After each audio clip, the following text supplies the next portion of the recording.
Good evening, everybody. Welcome back to Rookie Roman Cancel, our beginning intermediate bracket for EU players and players with less than 150 milliseconds to Germany.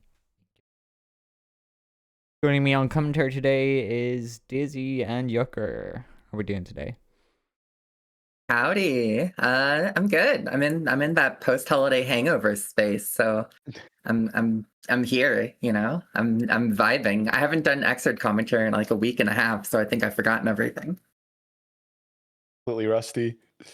It'd be like that. Everyone on their holiday breaks and stuff. All brackets canceled. People gotta go visit family and stuff. Crazy work. Nonsense. Nonsense. You gotta, even though it's Christmas, New Year's, you gotta boot up that Xrd. That's how it be. That's that true experience right there. 30 minutes a day. Exactly. Just get your light grind in there. It's all about the gradual but slow improvement. But you know, despite the very festive season, I know that typically this time of year, right, this week period is difficult to get a hold of people as they've all gone to various locations. But still, a nice turnout and some new names here. I'm not too familiar with this Emmett Remus character playing the Johnny. Me either. Yeah, Emmett Remus, I don't know. The other Tunington Angel Slice Devourer has been here before, but yeah, we'll have to see what Emmett Remus has. Battle of the top tiers, though. Johnny versus Elfelt. Yeah, we're trying to see that, like, both of them have their funny little anti-airs in their close slash, or at least, like, that's definitely the way that Elfelt has to direct her anti-air, but Johnny can make benefit of it as well. And there you can see, right, just having that tall upwards hitbox without having to worry about which side they're standing, so you're not going to end up mixing up your forward input. Right. And good start from Emmett here. He got a little bit of a combo. Even the block pressure, I mean, you know, coins are the name of the game for Johnny, so getting the activation here has the, I think, level 2 now, maybe level 3. Oh, level 3 earlier. We'll let time tell. However, Johnny, as proactive as he can be in control that he can demonstrate, he still is slightly on the lacking side when it comes to defense, right? When that shotgun comes out from Elfelt, you gotta have read that full document of how to deal with that. Yeah. It's and it's especially as Johnny, where, like you said, no like special reversal options. Like, he's kind of got to rely on the system mechanics, the FD, the instant blocks, and absolutely. It's probably a good situation for Elfelt. Like, Tunington making the most of the corner of Kizemi here, might get another corner position, using the Pineberry, trying to keep Emmett down. Ooh. Yeah, Nice Emmett's really looking to interact at some of the more awkward spots, but just like that, right? He's willing to challenge just there where the Bridal Express might not exactly be plus enough to be able to get a hit in before the Pineberry pops. Now, having Tunington trapped in the corner, not really able to connect some of these longer range normals. We just see the Bridal to bust on out. 6P trading on, as both players are relatively equal. Jennifer sets out the Pineberry, tries to YRC forward, but ends up putting herself in the corner, but the Pineberry clutching it out. Yeah, didn't respect the grenade enough, and this second grenade from Tunington taking that first game.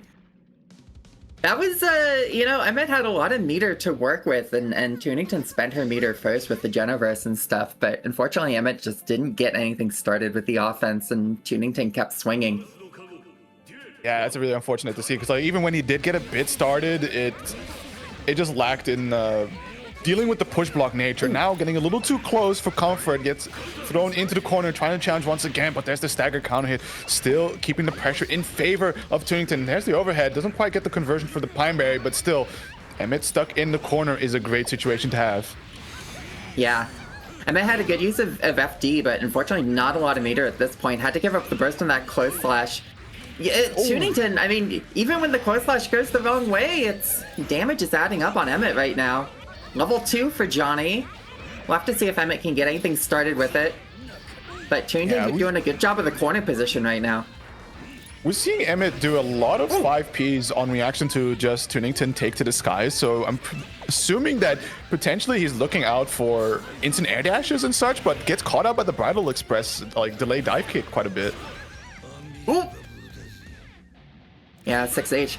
You know, Elfelt also has really good buttons, and I think Tunington's showing that off really well. Is like, just control the space so well with Far Slash, with Pineberry, with 6H. Getting the OTG from the Pineberry there. Emmett mashing out. But it's tough when you're Johnny and like you're playing that neutral game and your opponent has like huge bricks and a great backdash. It's really about being proactive as much as possible, because at times we did see Emmett trying to challenge back with some of his own fantastic normals, but it's just Tunington willing to press like earlier and just be more aggressive that has her coming out on top of situations much easier. But now trapped in the corner, this is the kind of Johnny situation you want to look and capitalize on. However, ends up choking out a little bit in the burst bait. On top of it, this is not looking good, especially on that set point. Doesn't quite hit that level 2 misfinder, but the 5P anti-air coming in pretty clutch. Here we go. Yeah, back to level 1. A few coins spent at this point. Oh no, just press the 2K on... Maybe try to kick the grenade back, but the sniper rifle popped it, and Tunington takes that 2-0. That was such an interesting round from Emmett, because for like that first 30 seconds, Emmett had spent 0 coins, and then just sort of like took a while to get that offense going. It's hard. You got to make those coin hits work, though. Absolutely. Like, starting out with Johnny is very tricky, because on one hand you can play it too conservatively and never use any coins, or play too aggressively and run out of coins way before you actually get anything started. So to find the very thin through line between it and get to a point where you're spending the right amount of coins. And on average, I've seen the advice go that if you're winning a round with basically 1 coin remaining, you're doing it great. Yeah, that makes a lot of sense. The perfect routing. That's always the fun part of a round, is like you have the resources and spending just enough resources to make the round work. I think that's some of the best Johnny play you can imagine. Yeah, for sure. And Johnny kind of also falls under the category, it's very famous in for certain BlazBlue character, but to stunt or die, right? That you can play a very consistent and stable Johnny game where you may not be peaking like the highest damage potential on the character, but at least you keep things consistent, that you get your Zweikasu knockdown, for example. You're able to then go for your Zwei YRCs, all while conserving your coins. Or you can go for some really, really spicy routes, crack out just a little bit more damage, but you run the risk of things falling apart and your entire momentum collapsing. Yeah, very similar to Millie in that regard also. Like, maybe a lot of characters in Xrd, to be honest. It's like, the knockdown is always the most important thing, as we mention a lot, I think, in this. Yeah. But at some point, it's about how much damage can you add before you land that knockdown. And if you get too greedy with it, that's always the fun part of the exploration IMO. For sure, and I think we got 2 really consistent knockdown characters here, right? Because they got, both of them have their projectile Oki to cover, and oh my goodness. We're talking about consistency, and immediately some things happen on the screen. The burst already spent out by Cooper here, but that doesn't stop the aggression, chasing Buggin all the way into the corner. We can see the life deficit coming into play here as Buggin is trying to escape, but just eats a big old tire. Oops. Oh! Oh! Whoops. Tough offense here by Cooper. This is it's gonna be a tough matchup for Buggin, especially because soul damage is so strong here. So the stun can be a really big factor if Buggin's not able to get out of these situations. The risk over 50% right now. Cooper not able to make the most of it. The gunflame connection. Yeah, the Gunflame is just such a strong projectile into Raven, especially if you're trying to play Raven at a very like basic level where a lot of your movement is vented around glide. You just get caught out, but all of this spacing so difficult for Buggin to really challenge, as we can now see Cooper just trying to play with the life lead here, back away, let Gunflame do a lot of the talking, finds an opportunity, not just yet to jump in, but there's the DP, could have had the counter pick up for the finish. Yeah, what an incredible, the DP trading with the command grab there. Nice chase down on the DP again by Cooper. A lot of great DPs by Cooper, not using it on reversal, but finding the gaps in pressure and finding those anti-air opportunities. And, the 5 frame, I think, startup, like, it's so fast. Yeah, for sure. Really turns the situation around. Something I hope Buggin starts trying to work into his game plan, because it's just a really, really critical part of Raven, is that stance, right? Just to be able to soak a hit. Really good RC. Wow, what a reaction. Yeah, awesome. Yeah, stance is one of those things you'll see a lot of Ravens use. I think like Bridge, PETA, a lot of Raven players, but like soaking those, like the Gunflames especially, or multi-hit moves and turning the excitement around and getting a whole bunch of excitement. Yeah, and especially against characters who DPs. like to challenge or like structure their pressure around frame traps, where you can see something like the Fafnir from Seoul. To be able to stand there on YRC is going to get you those quick turnarounds, but here we see the Unchank not passed by Cooper as Buggen is able to put a round on the board. See if he can put a game now. Yeah, it's a pretty good reversal from Buggen. Like, no excitement to go with it, but the boot changed everything. Getting first touches of damage, but Cooper with a good corner position. Interesting backdash by Cooper because Raven doesn't really have a lot of reversal options. Maybe he tried to avoid a throw, but keeping the chase going here. The DP, not punished. And FDing the glide. Both players going back and forth. That DP again from Cooper, stopping that gap in the pressure. Yeah, we can see a little bit of the needle play coming out from a Buggen, but still just a run up DPs. A little bit more of the YOLO playstyle will, of course, favor Cooper, as Soul can do quite a bit of damage in these stray hits that he gets, as well as like a big Fafnir counter hit. Buggen able to burst out, thankfully. Typically not an advisable point to burst, but nevertheless, that's a sort of a check on the Soul that you have to place. Oh, another one. Yes. Oh, Buggen with one touch of health. Again, no punish on the DP. You know, it's going to be on Buggen to draw out these DPs because Cooper's so willing to send them out with no meter and no way to cancel them if they go wrong. And now on set point for Cooper, I think Buggen, if they're going to make the most of this, it's going to be drawing out these DPs and having a big punish ready and getting some excitement off of it. But Yeah, it's sort of hard. Yeah, we could see that Cooper has locked in on a repeatable situation, right? Using the Bandit Bringer into 2P mash, has gotten a few counter hits here on Buggen, so now starting to be a situation that it looks like he's starting to respect, but really desperate to escape this Gunflame Oak. He has him jumping, getting caught, another big Fafnir combo. The damage is squarely on Cooper's favor. It's up DP like you said, but immediately the burst, right? Cooper wants that momentum squarely in his court. Yeah, nice try on the 5H by Buggen. Thankfully still alive. Cooper didn't get the knockdown here, but gets hit by the Bandit Bringer. Gold burst now. 100 meter has to make it work. Caught by the Viper again. Ooh. Gets some excitement off the super. Sends the next one, but Cooper was blocking. Another DP, no punish. And the upwards command grab punished by a Gunflame. Yeah, That was a... Yeah. Buggen really enjoys those command grabs. Unfortunately, just had the incorrect read in that situation. Oh, I don't think they understood the assignment there. Is Uh-oh. Well, They don't... Well, I mean, continuing on at least. yeah, that unfortunately for Buggen, right? He had a hope for a read that there was going to be some kind of jump action, right? Like maybe a Bandit Bringer along the likes. However, we have seen in the past that Cooper was very comfortable just hanging back with the life lead to be able to just play around Gunflames and see what kind of response his opponent is willing to throw into it. Sadly, Buggen didn't have an answer. However, right, I urge, if Buggen is listening, Stance, check that out. Definitely. Yeah, more stance next time. Yeah, the command grab is so committal is like half of the problem, right? It's like even if you're going for the ground grab, the air grab, it's like you're making a very hard guess on it without meter. And yeah, it unfortunately just locked Buggen into the final commitment of the game right there. And yeah, and even the ground command grab attempts, I think Cooper is doing a great job of just DPing out of those and seeing those gaps and being like, okay, well, I have to be out of block stun for you to grab me, so let me just DP here. And Yes. oh, it's Bea! It is. It's Bea versus It's Yervil. Bea. Absolutely. And So it's Yervil, been a- classics of RRC. Yeah, I think it has been actually a minute since we last seen Bea on stream. I feel like think it's you're been right. lurking just outside of reach from the spectators' view, but definitely been consistently attending. Yeah, absolutely.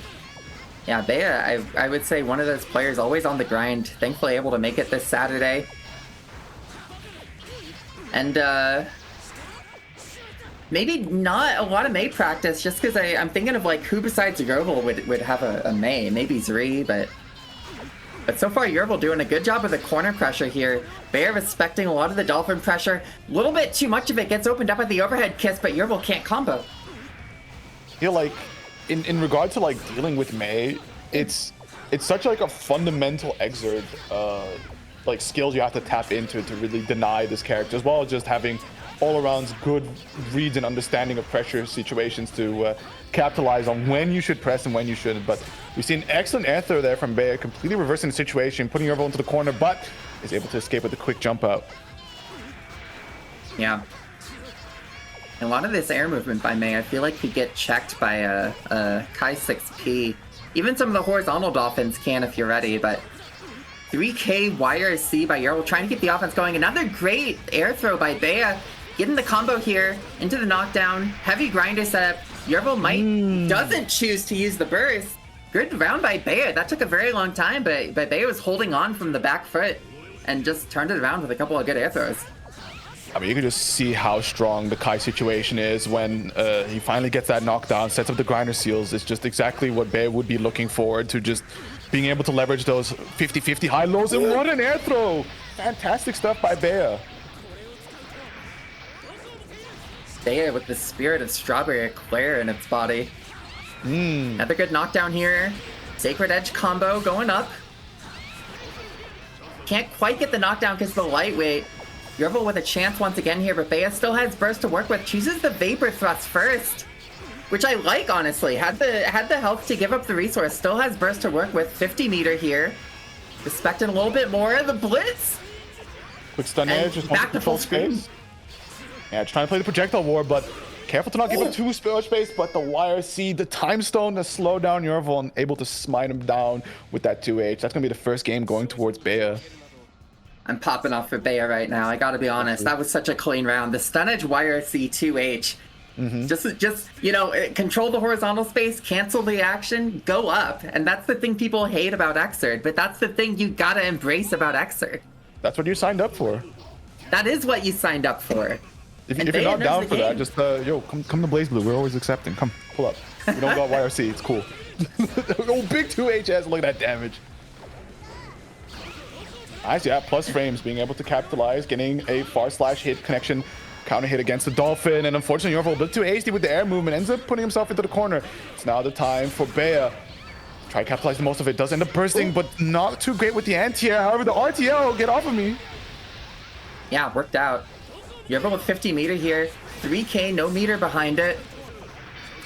And Bea couldn't get the fireball through the seal. And punished for the Vapor Thrust. Nice blitz on the incoming. Both players with 25 meter here. The 2H by Bea denied. Yerbil got in too soon. And a good knockdown here. It should be one more touch, but Bea with 50 meter. Just holding on to it so far. Blitzes. Plus frame. Ooh, okay. Challenging on the plus frame. Excellent air throw. Just lovely stuff. And now it's time to find that final schmicks here. Looking for the 2H fly swatter, but it's not going to be enough. Just barely gliding right above the effective zone. And that's going to be Yerbil with the round now. Both players with burst available, so... Oh! Not anymore. We like that. We like that. That's the good stuff there from Bea. Yeah, this is, you know, if I'm Bea, I'm not upset about that last round because that was a very close round, and now Yerbil has given up his burst. So many great air throws from Bea, just in control of the game, blocking the wake up super here, keeping him locked down. Still has the burst to work with, been holding on to it a little bit too long, but these air throws are working out a-okay. I mean, what can you say about that? But just anytime Yerbil goes for a jump, Bea's there with the throw. Looking for it again, however. Probably just outside of the range of having to force the block earlier. But now just go for the RTL. Able to connect right through the Dolphin set. Trying to go for the meaty 5D. And that's an unfortunate... I think Yerbil thought that he had a punish attempt there. Yeah. How unfortunate. The stun dipper didn't get both hits of the connection, and Yerbil with a chance. Trades 2H! The double kill! But this works in favor for Bea because it's going to be another round, right? Effective win for Bea. That's a win for Bea, absolutely. Still set point for Bea now. Had to give up the burst for that round. Yerbil's going to have first chance here. The hair install for the final round. My goodness. Stun dipper combo once again doesn't connect. How interesting. Oh, but these air to airs also, like not only the air throw, but that JP just to check the advance there from Yervo. However, trapped in the pressure, able to find a few trades here, and with the life lead that Bea has, right, any more trades will always just go in its favor. Ends up eating the burst here, just trying to send the Sacred Edge out there, but the beach ball is still off screen. Big 5H at Mash there. Bea is in control. This could be it. No, the Vapor Thrust's a little bit too far. But everything for Bea, the JP controlling that space, and Bea with it too low. His airspace control is so clutch. That is immaculate. I thought it was very interesting because you said Strawberry Claire, but I had true EU OG flashbacks, right, to Koji. Oh yeah, that man was a monster with the air throws. Yeah, absolutely. Bea looked so clean. Wow, I'm smiling ear to ear. What can you say? That was so good. A good attempt by Yervil. But I don't know. Bea just controlled the space so well. Great use of the sword normals. The stun edge Oki when possible, just trying to keep Yervo locked down, and the air throws. I mean, we keep saying it, but the air throws were the name of the game. Stopping May's air buttons and her air movement is such a big deal. And even when the combos didn't work out, Bea just kept it going. Yeah, if I'm not mistaken, it was Machabu, right? He posted like a document of fundamental Xrd, and page 1, I think in like full, as big as font he could manage, was written, you need to know how to anti-air, otherwise it's doomed. And he's talking like, you need to know how to 6P, you need to know how to air throw, you need to know when to use your normals instead to stuff these approaches, you need to know when to air tear. If you can start putting all these pieces together, you're going to be in a superior spot to really dominate just about any person, right? Like, it's going to instantly elevate you leagues above others who really rely on some very strong air movement. And you know, Yervo is not wrong for all the jumping and take to the skies that he does with May, because she has some phenomenal air normals that is very difficult in general to challenge. So to see that Bea was consistently not only air throwing it, JP anti-airing it, 2Hing at instances, 6P a little lacking, but it's a tough one to make use of. It's all looking like it's going in the right direction. Yeah, we'll get to see Bea go up against Osman later. So, oh no, actually we won't. That won't be on stream. Good luck to Bea. We are seeing Crabslock versus Grompy. Grompy, our first graduation candidate on stream. 4 players tonight. Well, Grompy finally get their chance, because like I think since before I started commentating on Rookie Roman Cancel, Grompy's just been like held in sort of this limbo of having this one fish, but they kept coming like more as Rookie Roman Cancel grew, right? Stronger and stronger opponents kept showing up. Yeah, it's a tough crowd.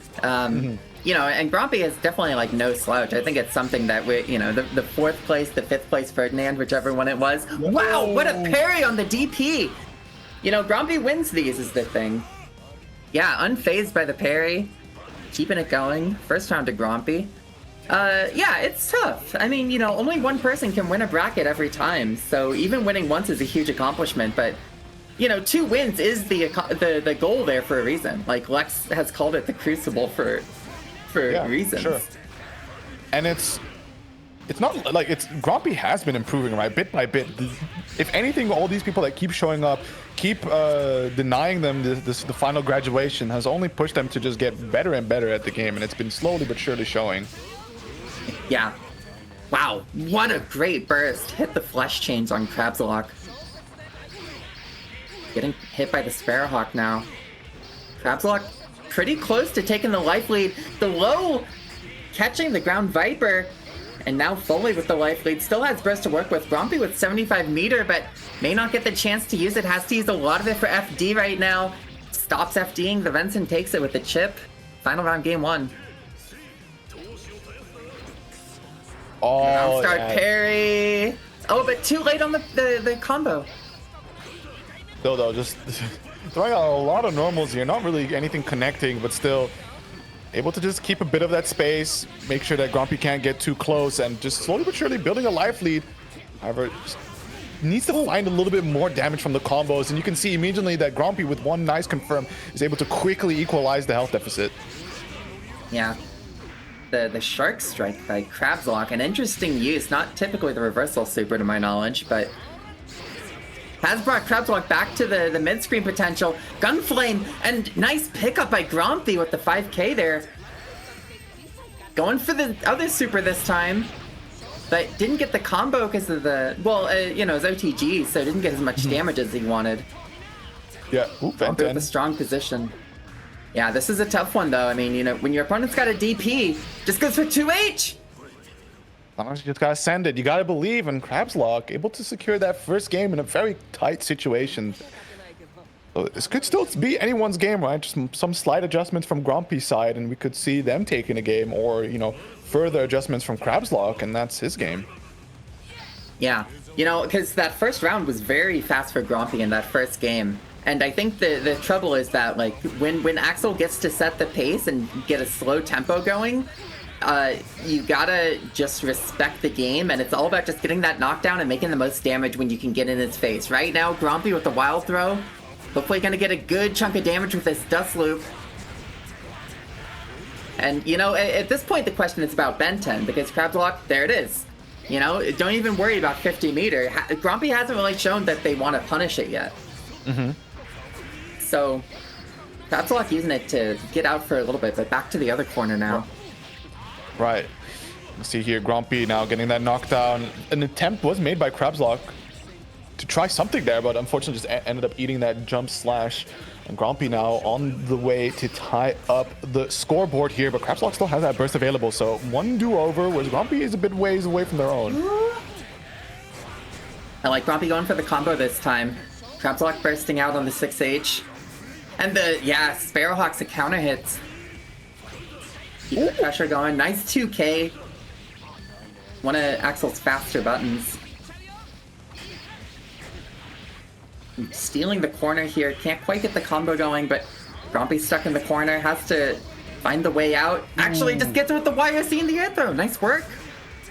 Yeah, good use of the YRC time stone there just to slow down, see what was happening, and that was probably your best response there. Unfortunately, not quite ready for that 6H just to counter it, but we get yet another one. The frame traps are looking good, and Grumpy able to get that game number 2. Yeah, 2 straight rounds for Grumpy that time.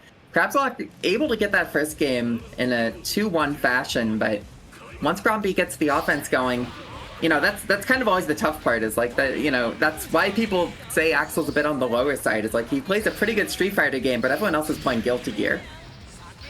That's true. And Grumpy so far just has to make sure to block these DPs, using the RC. Can't quite get the combo going, but still a good position. Nice parry on the 6H. Axel's parry is so good in this game, honestly. It's like 4-frame startup. Yeah, but I'm not mistaken. Yeah. He has like, was it a high and a low parry variant, right? Yes. Yeah. Yeah. So still gotta guess right. It's not a size-fits-all solution. Yeah. Well, yeah. It's also not like a Zami, right? It's like the low only blocks lows. Oh, Grumpy gave up the burst and a nice Ben 10 on the bringer, bringing Crabslock to set point now. So yeah, but especially like when you're looking for a mid, like a 6H, the high mid can be such a great way to like find that string and just reverse the situation. But oh, yeah, Crabslock's made a great use with the Ben 10 so far more than anything. Ooh, Grumpy with an opening. Yeah, and really good conversion to go with it as well. Look at the maximization of damage here, just churning out every last bit of it. And trying to go for the safe jump there, able to just stay outside of the reach of the gold burst, and a little bit of stagger pressure. Sets up for that wild throw off that tick position, and that is going to be set point for both. However, I think Grumpy just dominated that round a little too hard, because we're now on final round with next to no burst generated for Grumpy. Yeah, Grumpy, exactly as you said it, just ran the offense a little bit too hard, but if they do it twice, I mean, won't have to worry about needing that burst at all. Right now, Crabslock with the risk throwing up, poking out a little bit. Nice intercept on the Rye. And the Ben 10 catching the air throw here, or the air dash. Yeah, this is hard because the no burst back.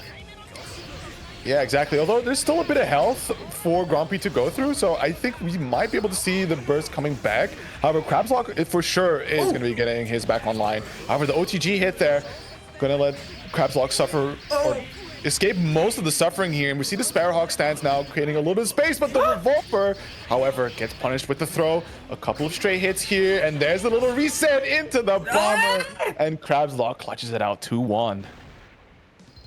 Yeah, what an interesting second round there by Grompy. Grompy really did just suffer from success. Won that second round a little bit too hard, never got burst back, and Crabslock made the most of every single touch. But it's almost like if Grompy slowed down the pace a little bit and thought about milking the burst meter a little bit in that second round before winning. But that's a tall order, because you never want to give your opponent the chance. Yeah, specifically what an Axel, upset. right? Yeah. It's such. I think it's just one of those situations that you could learn from in the future, where when you're playing into a character whose MO is entirely about keeping you away from them, that you're the correct instinct is to just completely run them over, put them in the corner, like stuff them in that locker, never let them escape, right? So when you make a burst, when you decide to go burst quite late into the round, and then your next choices in the subsequent round is to just be all gas, no brakes. You have to weigh up the risk of like, okay, I may just completely near perfect them, and that is going to generate me nothing in terms of burst gauge, putting me in a weird position unless I'm able to repeat it right the round after. Give and take all these choices you're making. Yeah, it's tricky. It turned into an interesting situation for Grompy, and a very good situation for Crabslock, who played very well in that. Did some fantastic axle control, had the anti-airs on point, and we're gonna see, I believe this is Rybin of Yaoi D Ketamine. Also on the axle. A lot of axles in Rookie Roman Cancel all of a sudden. We had some at the very beginning, but looks like we got the revival. Yeah, well, I need to remember, because I'm pretty sure Robin wasn't an axle player. I feel like she might have been Raven? Or wasn't it Slayer? It may have been Slayer. I think you're right. It was Slayer. Yeah, Lex saying Slayer. It's a very interesting departure from the character, right? Like going from this like in-your-face bully to now trying to play for like the longest range. We'll see how it works out for Robin, as Dracula now able to, unfortunately, dropping the combo. They had some really good sequence going, but as always, you got to be careful with these teleports. You have a lot of screen control, but some of these recoveries on these normals from Axel can really expose him to some gnarly punishes. Oh, yeah. That's kind of the tough part about this Chip Axel matchup, right? Is like if Axel commits the wrong way and Chip is suddenly going the other way and runs in on you, you're toast. And good round by Dracula. Rybin gave up her burst on that one, interestingly. About halfway back now, and controlling the neutral space pretty well. Nice anti-airs. That is one of the tough things, is like Axel loves when people jump. Like he's got some great anti-airs in his kit. And if Chip just gets a little bit too predictable with the jump maneuvers, it'll be a tough order. But the corner pressure so far unanswered by Rybin. Nice parry. And the combo. A little bit of stutter. Red RC wants to push the damage a little harder, although I can't really see the value in it, as eventually you don't really have a knockout, but the burst on Zenroga, the rare moment of having a little bit of invuln on this crazy super, and Dracula is able to clutch it out there, claiming that first game. Yeah, it's called using your resources.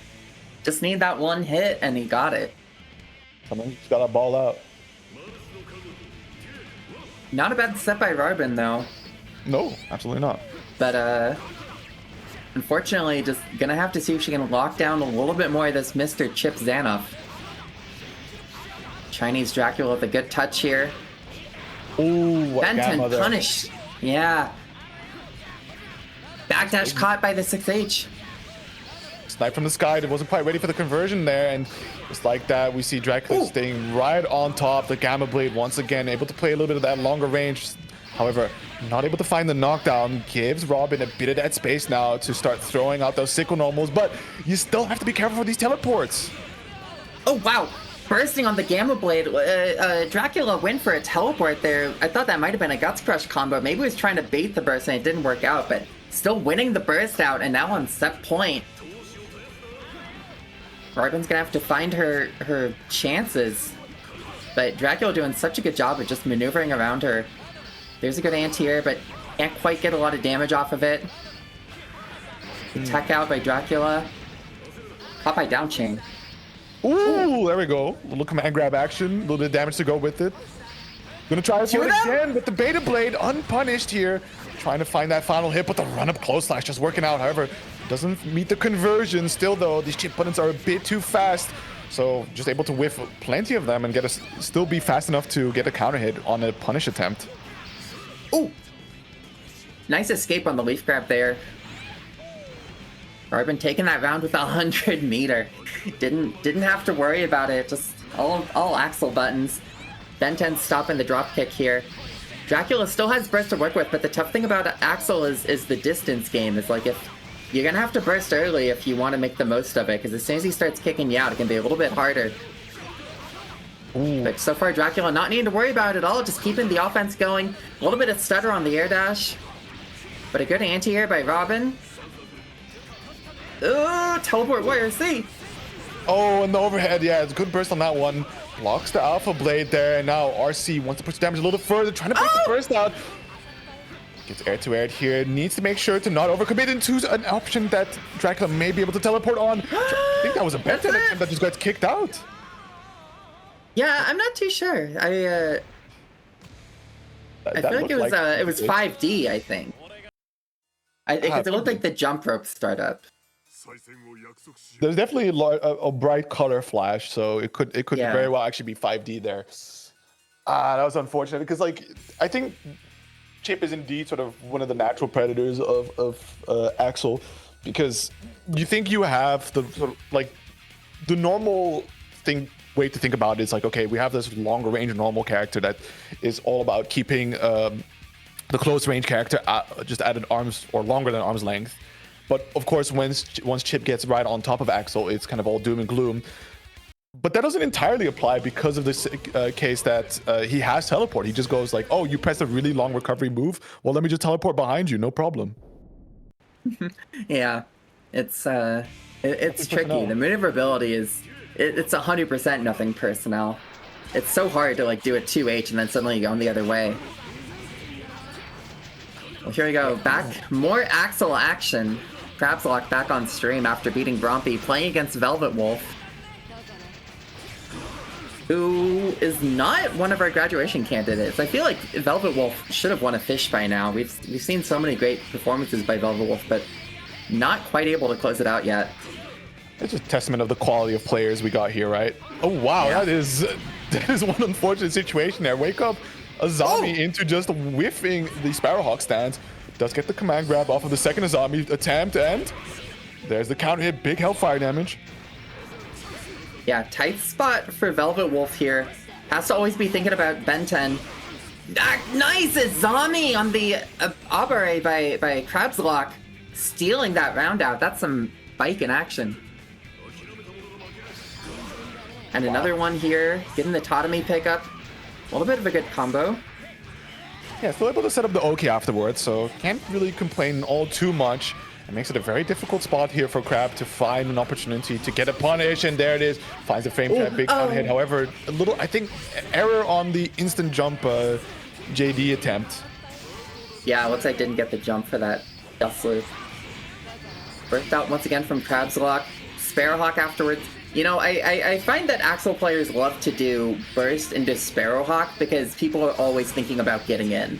And then it's like, oh, you want to get in? I have this huge full screen chain that's now perfect because you've been bursted on.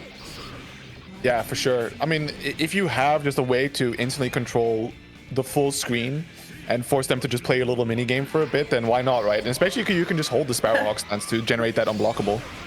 Yeah, it is a mini game. It's very much like you get bursted and then it's just like the Mario Party music starts. Well, that's a good round by Crabslock, but once again, Velvet with the corner position here. And Burst is back, but all the health can't be made back. And and won the burst! There.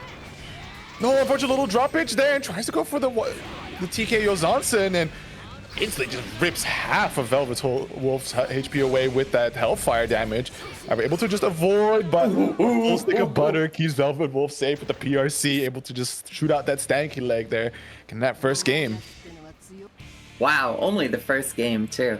Yeah, that was an amazing reversal by Crabslock. The Hellfire damage really came through when Biken doesn't have guts kicking in yet, but the PRC into the 5k working out. Another unfortunate burst by Crabslock. Velvet Wolf keeping that pressure going. We're gonna have to see if Crabslock can find those spots to Ben 10 or just gonna get opened up by this pressure. Nice Ben 10 on the Azanson! That's perfect timing. But unfortunately pressed into the Azami. Yeah, I'm not sure if Crabslock is... Because it's like 2HS is definitely an appropriate choice to go for if you see standing Azami from the bike. And however, crouching Azami, you either try to throw it or I think maybe just like run up 6HS it, because you do have options. However, 2H is not going to be it. Or maybe Yeah, go with like the 2-hit effect. Tricky. Yeah, the 2-hit effect is an interesting part of it. Well, the 2H beating the stand Azami that time. And honestly, the command grab, that's worked out in the first game as well. Works out pretty good if someone's going to be committed to that parry. Even though it's not a lot of damage, but maybe embarrassment counts for something. Sure. Sometimes the mental game works. Oh, and the falling Azami there, able to get a win against the 2S anti-air attempt. Ooh. Now we see a big old conversion coming out here from Velvet, pushing a good grip of damage. However, we see that Crabslock is in an awkward position. He's going to have to burst out anyways, and like you said, right? Nice. Go for the burst straight in the Sparrowhawk, and that is going to net the round even. Crabslock staying alive here, I tell you. One of my best friends is an Axel player. I see it happen every Friday. Well, you know, it's... You start up like Axel Players Anonymous, get them off the character.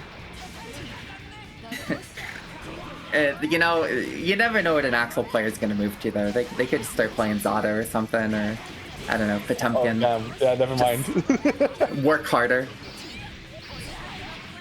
I wasn't working hard enough already. Yeah. Oh, the air dash, the JH by Velvet Wolf, unfortunately not connecting. Connects that time, though. And 2-0 by Velvet Wolf. That was a tricky, almost got dicey in the corner, but thankfully worked out. Indeed. However, that's not going to be the end of Crabslock's run, right? It's being a winner's side match. Oh yeah, that was winner's side. We'll see them again. I think they fall straight. Into a stream game afterwards. So definitely will have their return. Up next, we got Fate versus. Yay! That is. Yeah, I think I got that right. Great that is a new name to me. I don't know if you are familiar with this person. No, I've never heard of this name. I like it though. MC Smutchka.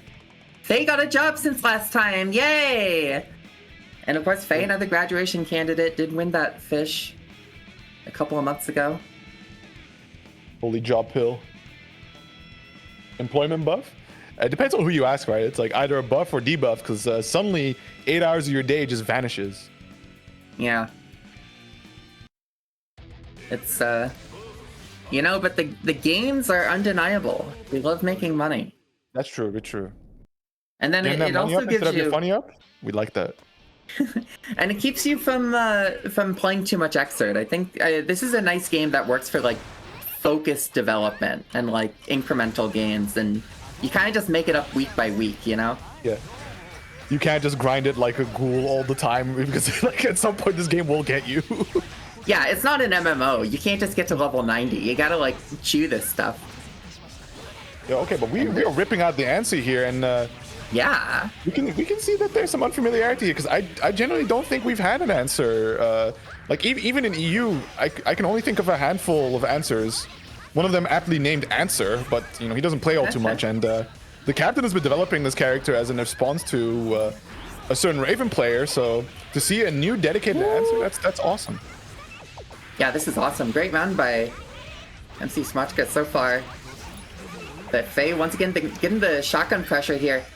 Answer does have that parry, which can work out pretty well. Wow, Faye believing in the round this time. Sets up the unblockable. Backdash, card YRC. Yeah, it's a crazy card YRC, because it's just a straight up hit scan that goes thrown across the screen, right? Like that full beam where, you know, like at least Kai has to set up a seal for that. Right. Yeah, probably one of his stronger, you know, Answer at the end of the DLC calendar, so had a very strong reversal. Some great throws by Faye on the pressure here. That's kind of surprising, because usually I think that produces a meaty, but... Yeah, I think maybe, you know, might be getting caught out by wake-up timings here, because indeed I think just going for the kick there is a good piece of Oki. Ooh. Interesting interaction there. Going for the parry there, puts him airborne, able to avoid the CQC. Izuna draw. Has a couple of scrolls set up now. Going for the cross up. They not able to find the place to mash just yet. Oh, there's a far slash. Keeping him down with the 5H. Has to burst out, keeping them down, pardon me. Yep. Ooh, JD YRC crossing up. Shotgun interrupted by Rusho. R/, willing to press it out. It is very impressive. But Smachka definitely displaying some really good answer technology here. It's just a matter of a bit more consistency. As you know, the Oki situation is fully developed, just the timing is a little off. Yeah, and that is one of the things about Elfal, right? Is she has that 26 frame wake up on both face up and face down, so it's a little bit on the later side. I find that you can mistime your Oki just a little bit if you're going for the common windows. I was about to talk earlier yeah. that unfortunately misogynistic combos on the side from Answer, where he struggles to deal with lightweight characters, namely the females. Yeah. And we haven't seen that up until there, where you can see that Answer struggles to get knockdowns. Yeah, Answer, noted women respecter. It's late air dash there. It can be tricky to get knockdowns, but Smachka's made the most of it for a lot of these sets. Faye with the Pineberry combo here. Yes. Nice. Very nicely done. And 50 meter. Oh, the bridle, but caught mashing. And a little bit of a pause, maybe looking for the burst, but Faye... I think Smachka was right to hold on to it, and Faye was right to keep mashing and took the round. Yeah, absolutely. All good choices there. Already find the corner Oki, but there is the wake up parry, immediately swapping the sides over. Plus frames, and you know, the situation never So stops. fast. Even, yeah, that too, because you're gonna have to watch out for that command grab. And just when you think like, okay, maybe he's gonna go for it again, I'll challenge this time. Fast fall into low, big meaty overhead. And run up, again, the run up into the Izuna drops so much damage, able to set up a seal from that Oki as well, and that 2D from all the way over there, able to just scoop you up off your feet. Yeah, the strike throw seal pressure from Smachka right now has been incredible. 3 Izuna drops that round. Just like at lightning speed. I don't even know what to say about it. I've never seen people use the command grab that much. And keeping the offense going here. FaZe without her burst. Has to end it after that combo. A little bit of pressure respect on the 2P, but then keeping it going. Scrolls her up and just drops down for the low. It's so blindly fast. Oof. And the thing that's so scary about Answer scroll pressure is not even all the options that he has from it. It's the fact that he's also briefly invuln when he clings onto a scroll. Yeah. So there are situations where you think like, okay, I'm going to stop him from utilizing his scroll, where, you know, in Daisuke's Infinite Wisdom, they decided to give Answer a bit of a bone in the sense that, yeah, there's that situation you just can't interact with. Yeah. It's so crazy because it's one of those things you just don't know. Like, you wouldn't know from looking until I guess you're really trying to test it, but it could be like, why am I trying to... I can't hit this guy, and that's like, oh, all of his scroll stuff is invuln. Like, if he gets the time to set it up, he just gets rewarded off of it. Yeah, absolutely. Like the best play you can have, because like a genuine response that Answer might have on wake up was when he has a scroll above his head is to just go and jump to it so that he can try and slip through something. So of course you want to make sure to try and separate Answer from his scrolls, because even the stray hits you saw that Smachka got, it didn't lead to a whole lot. It was always just like resets. It's only when those the scrolls were available did we really see some damage kick in. And this was also further exemplified by the corner sequence that he was running, or they were running, where it like a lot of the scrolls were used to find openings, and after that we saw some very simple gatlings to go into the sweep, knock down, set some more scrolls, or tick throw into the Izuna drop. But consider that if Smachka, if they got one of their openers before using up all the scrolls, it could have been a lot more damage. Yeah. It's, well, you know, it's funny too, because we were talking about the wake-up timing situation where Smachka is mistiming a little bit of the Okizeme. But when you have the later wake-up timing, the downside is like the trade-off is that sometimes people mistime their Oki, but then it also turns out that like people get to set up more Oki on you, and giving Answer the time to set up those scrolls, like even when you turn the situation around, I think Smutchka had such great corner pressure, and like you said, the knockdown and then being on top of a scroll and getting off of it, that's so yeah, it's very devilish. But it's interesting you say that about like wake up timings, because it's exactly, you know, you're exactly correct. You may be able to get some like cheap victories where people are just not too familiar with it, but then the higher you go with it, right, it actually, what starts off as a crutch really becomes your downfall when it gets swept from under you, because you know, just more Oki, more scrolls, bigger discs, more secret gardens. You know, the world really does become the opponent's oyster, and you are just going to have to be a victim and hope, like at least in, like, for example, Sin's case, he has like a mediocre DP to try and play somewhat into it. But man, if you got a slow wake up timing and nothing else, no meatless reversals, you know, I wish you the best. Yeah, it's well, you know, the flip side about it is that like we're speaking up on Answer's Oki so much, but he is like made of class. So when we talk about characters like Elfelt and Slayer, he's going to be playing Roland next, or they're going to be playing Roland next. It's you know, sometimes you just got to hit him and knock him down, and then just like break his bones apart, and remember that he deserves it after seeing what he gets away with. Earlier we saw Austin trying to go for the AFK Slayer strategy, but Velvet Wolf wasn't biting. And we can see here, Velvet Wolf has made this conscious decision before to have the pocket Leo, and specifically really likes it into the Slayer. Yeah, interesting. I was surprised by the Leo pick here, but I guess it is probably pretty good against Slayer. Leo can have a lot of active frames. The Sonic Boom will be a great answer. And Osman, another graduation candidate. So I think, you know, sometimes that's the fun thing about knowing the people that you've got to worry about beating, is like being prepared for this matchup with a secondary pick is a great answer. Oh, for sure. I mean, Boom Oki is definitely going to be a big factor in this, but what's interesting is, like, last time when we saw Velvet Wolf bust this out, Lex already had the opinion that, you know, Lycan Slayer doesn't feel too bad, right? But of course it comes down to personal preference, even if this may not be like a stronger of a you know, like more in favor for you. If it's about comfort and you're saying like, you know, this feels good, then definitely go for it. Yeah, totally. And Osman, Malcolm X Factor, given the burst up to win that round. Velvet Wolf already getting the party started though, and Slayer without burst has some defensive values, but having to hold a lot of this gorilla pressure from Velvet Wolf. Risk and damage all adding up. Nice FD, but can't quite get out. Flash kick there. Slight minus frames, let's hit that flash kick. Get out of here. 6P unfortunately not working out, but there's the kingly knee, able to just check on through, and Velvet Wolf is going to get that first game. Yeah, tricky. Last time we saw Osman play, you know, the Slayer, you know, we've had Roland here, but I think Osman, with the plus R experience, had a very different kind of Slayer, and people weren't ready for how he played, but Velvet Wolf looking in control this time. Yeah, absolutely. That's coming an early burst out from Osman, and now trying to navigate around the booms.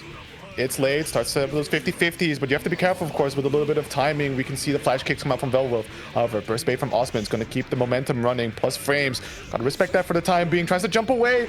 I'm getting a little panicky here, looking for the mash, but doesn't quite work out, and still Velvet Wolf, after all that, stuck into the corner.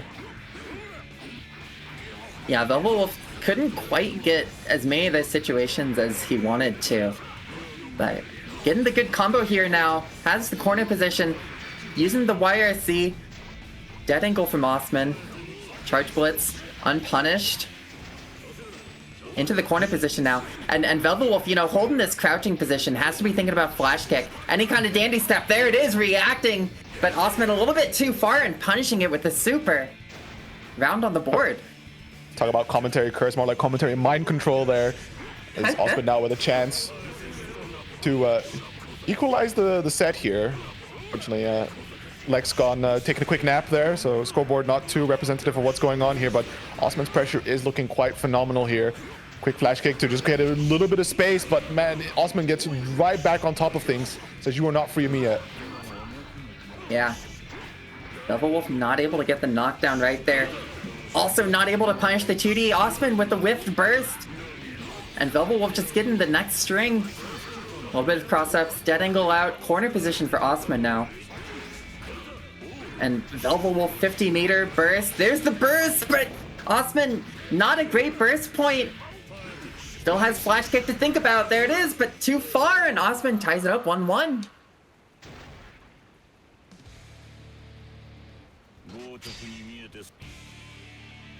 Yeah, the Red X of Shame did come out there for Velvet Wolf.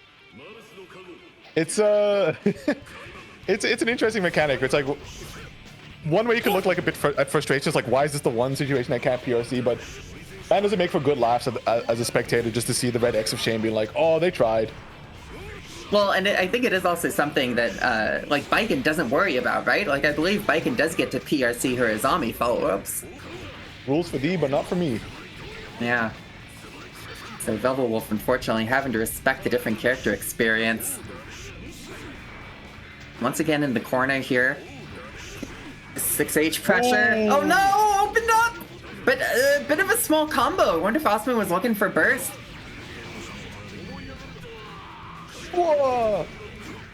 Kind of go burst out, but man, Osman just staying right outside of reach of these things, and the pressure is kept a little tighter. Ooh. And unfortunately, that's just an unlucky dash through moment there, able to just cleanly escape the reversal super attempt. And now Osman, completely flipping the narrative now, is on the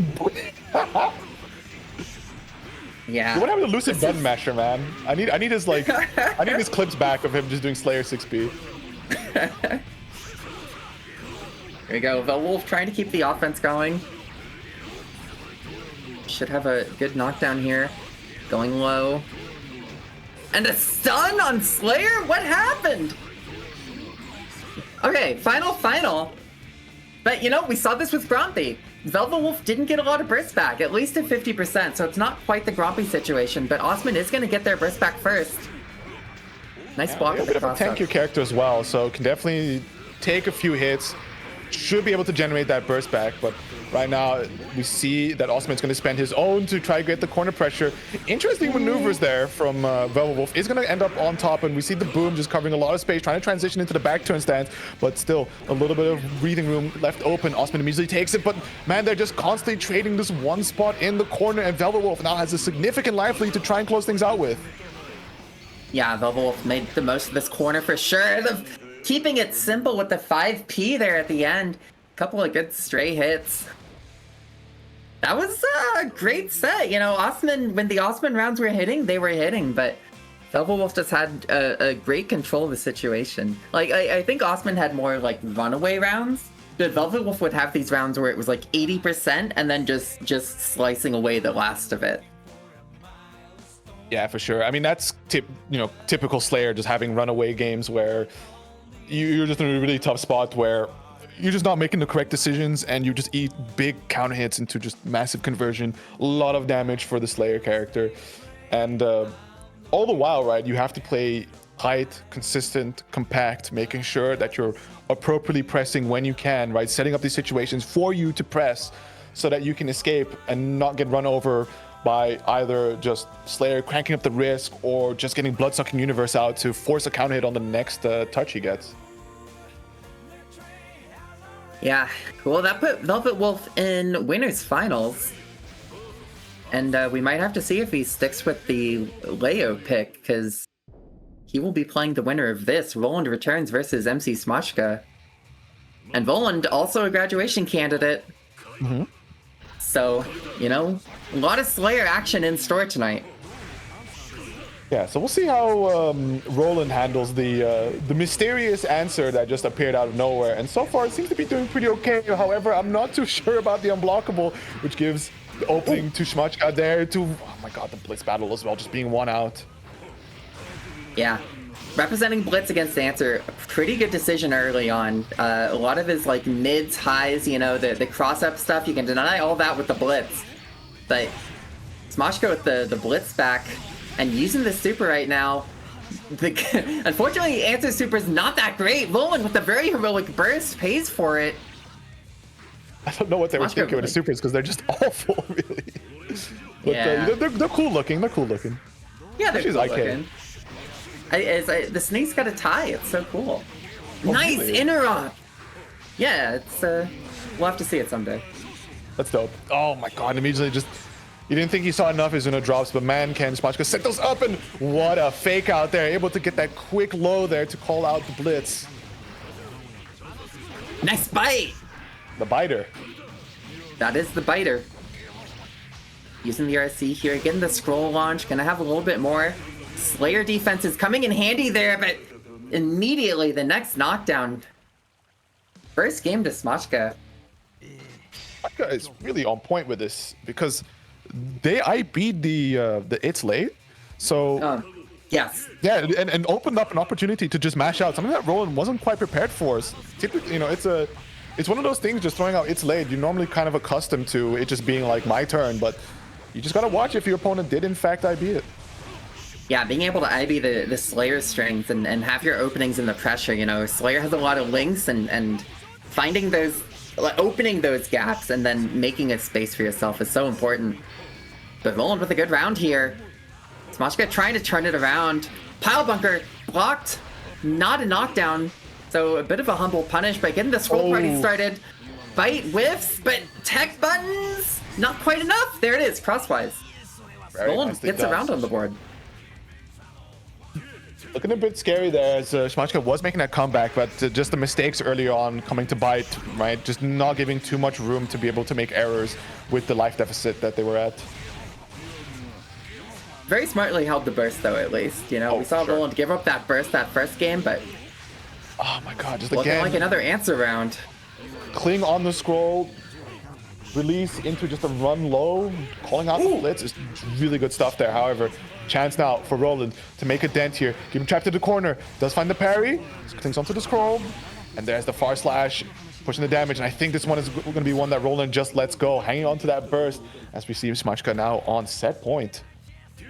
Yeah, thankfully having the burst to work with though. Both players have the burst to work with, but a much stronger position for Smashka right now.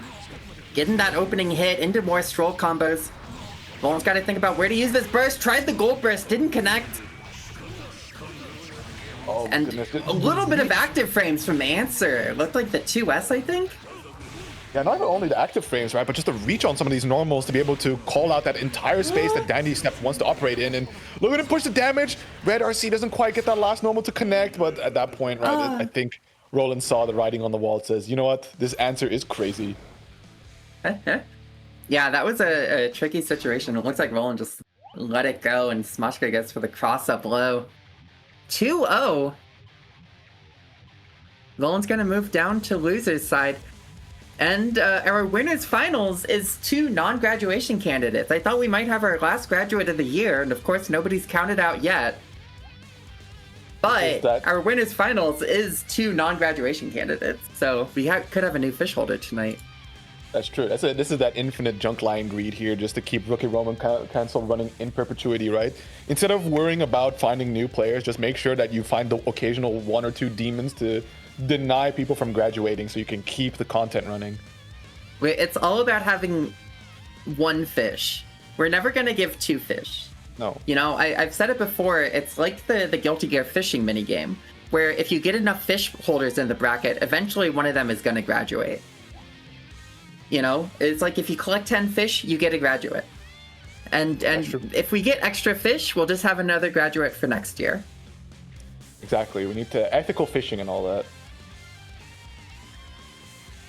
that. Also, yeah, shout outs to Safia's Steam name, Saf the Band the Movie. Oh, sorry, Saf the Band to show the movie.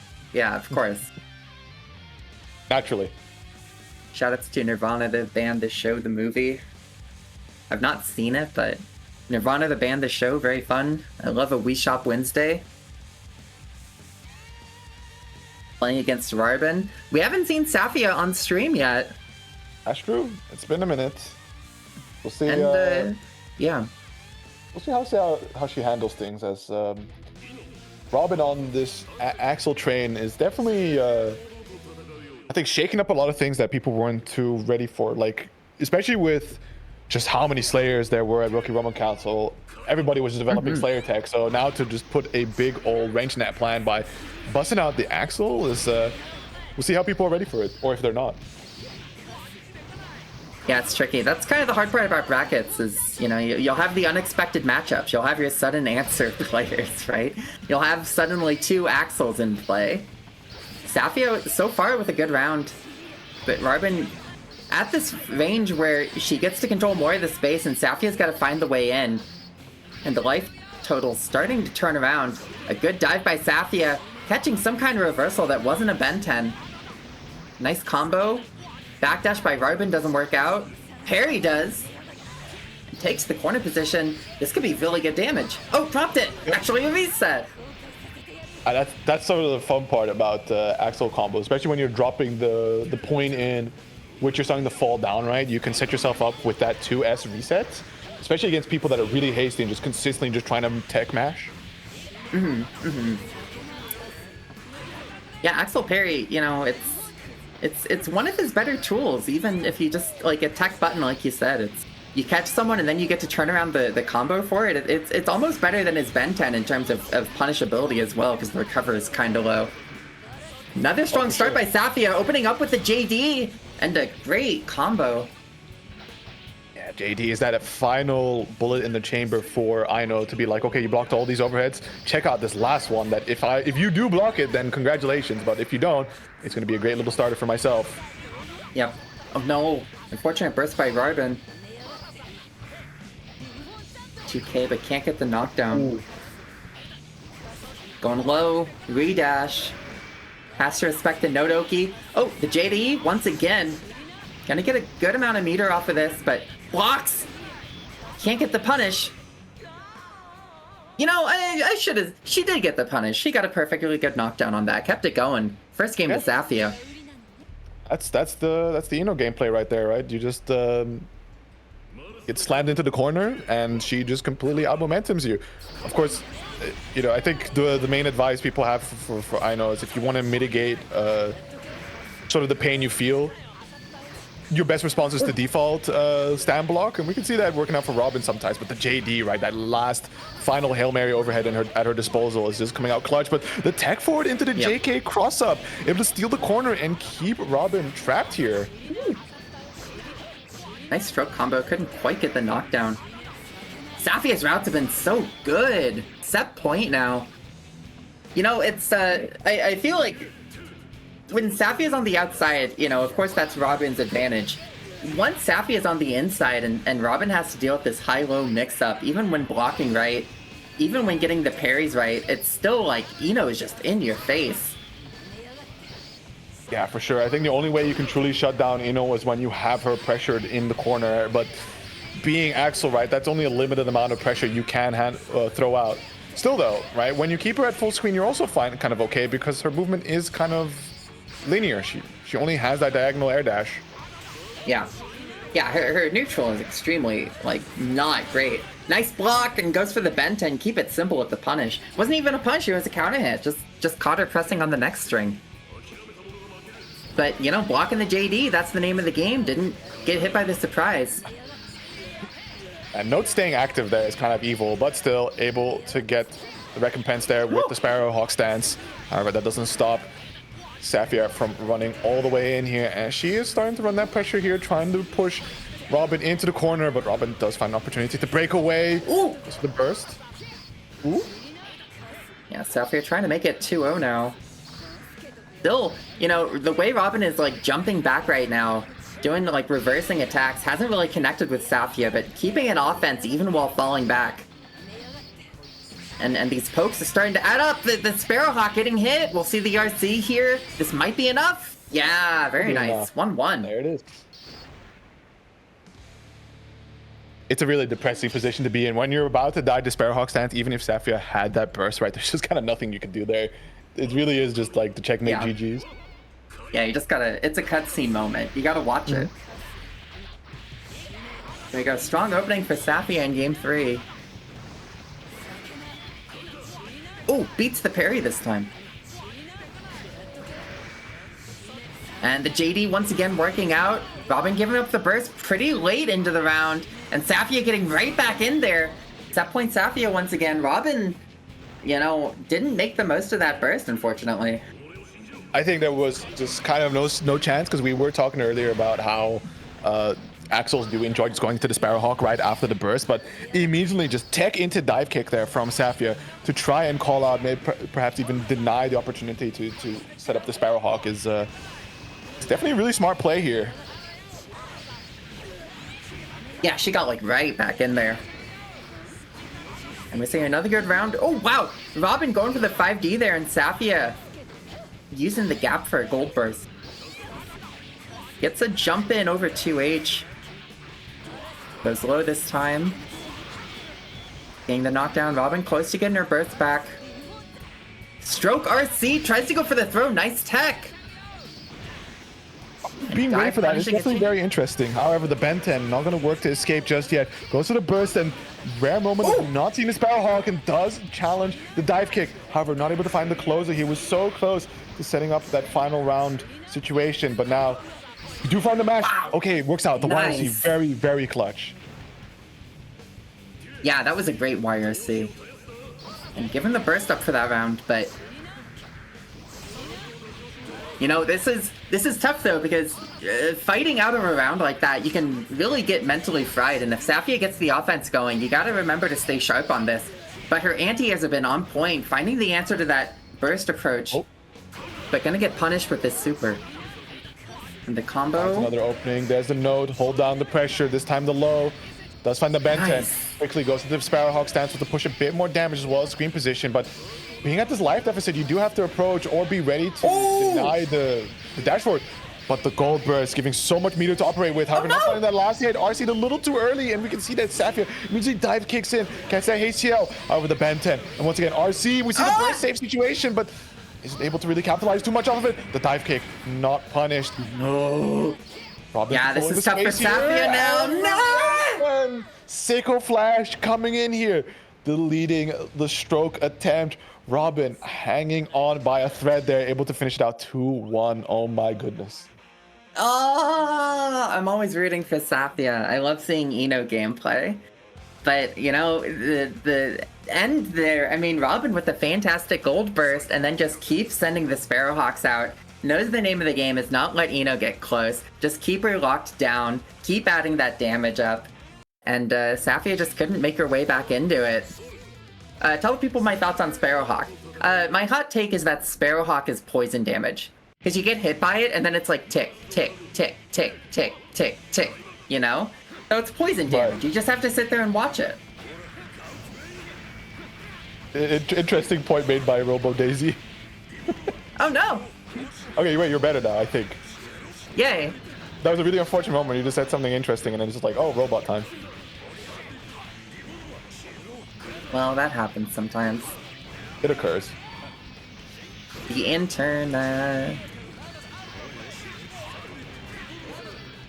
Dracula and Grumpy in losers side for 7th place. What a brutal. Had to beat Faye 2-0 to get here. Grumpy did. Yeah, is Dracula a fish holder at this point? No, I don't think so. Not yet. Okay. Yeah, Faye is out. Yeah, no, we have Osman, Grumpy, and Voland still in this, and Grumpy taking that first round there. Nice DP. Grumpy showing why they got that fish. Couple buns being thrown out and just really looking to squeeze anything, hoping to have Dracula just run face first into the active hitbox, but not quite working out just yet. Finds that JH, no conversion, as they're really just chasing out around one another. And Dracula looking possibly to create a bit of space to set up the mix-up on, or the approach on his own terms.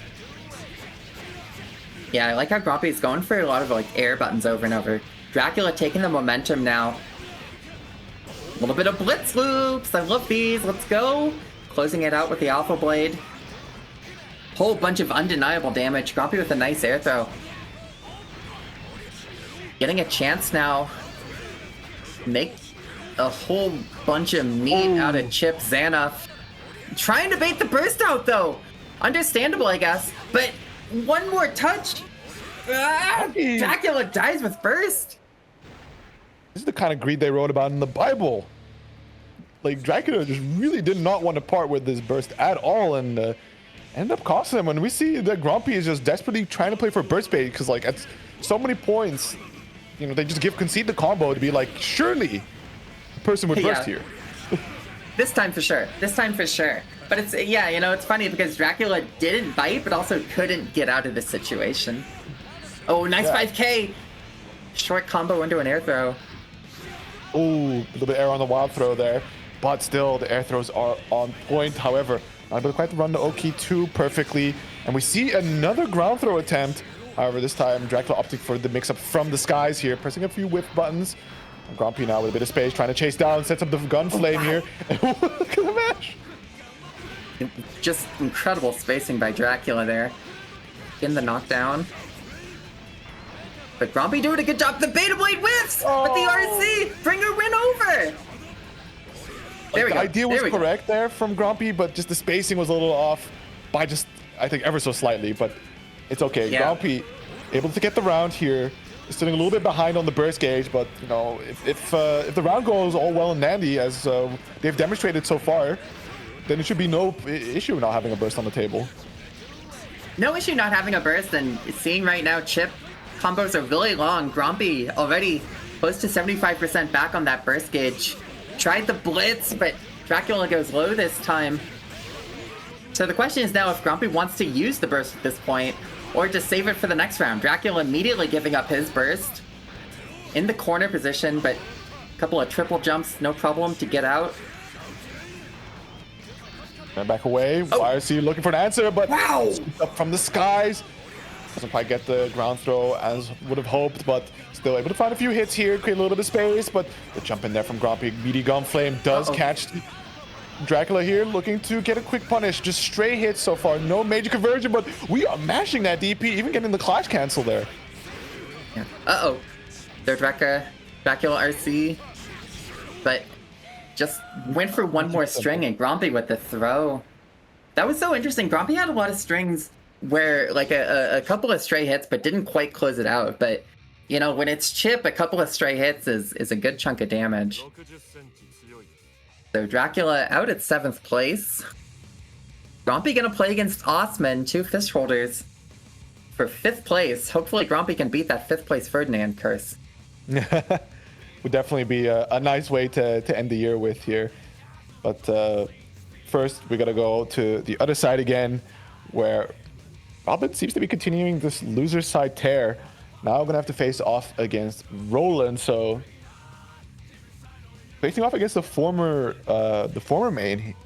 Curious to see how that plays out, because I can imagine that it goes pretty decently for Axel into Slayer, but equally it could also just be a complete disaster if you're not careful, right? Make certain wrong call outs, eat some massive counter hits, and you know, you're also not really left with the best mashing normals.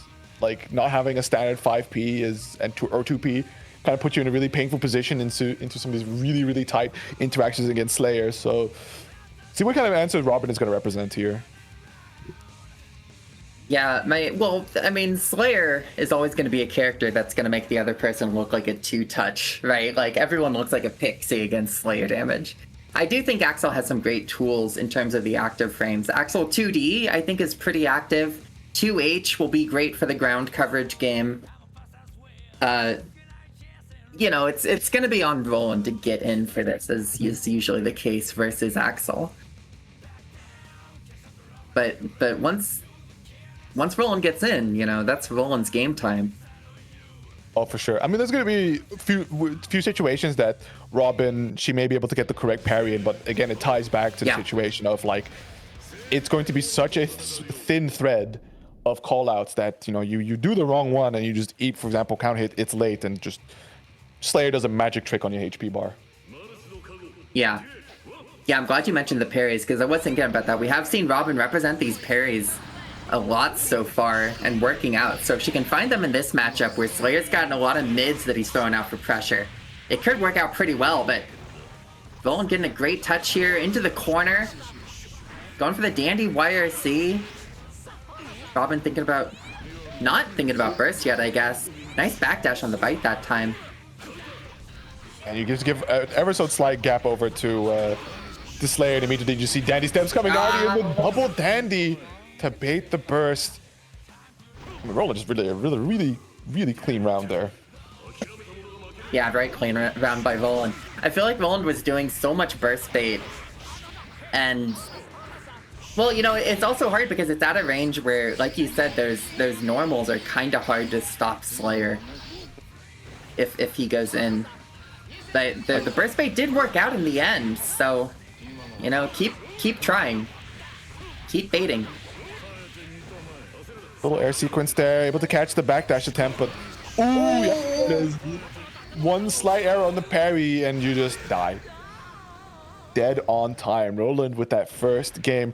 We did see like a moment where Axel could really shine, which was Roland really wanted to use Dandy Steps, but 2H, Rensen, these normals that are just along the ground, very active, and just with a good chunk of reach, makes it very difficult to try and get into something like Helter Skelter to be able to leap overhead. So it's still going to be on the onus on Roland to make the correct movement choice, but it's tough. It is tough. Oh, 6H counter hit. Great start for Robin here in this second game rather. You know, it's tough. The biter, you know, finds the opening on that string, goes in, bites. It's less about the health than it is about the mental damage at some level. Nice 2D, knocking down Roland on that Dandy Step, like we said before.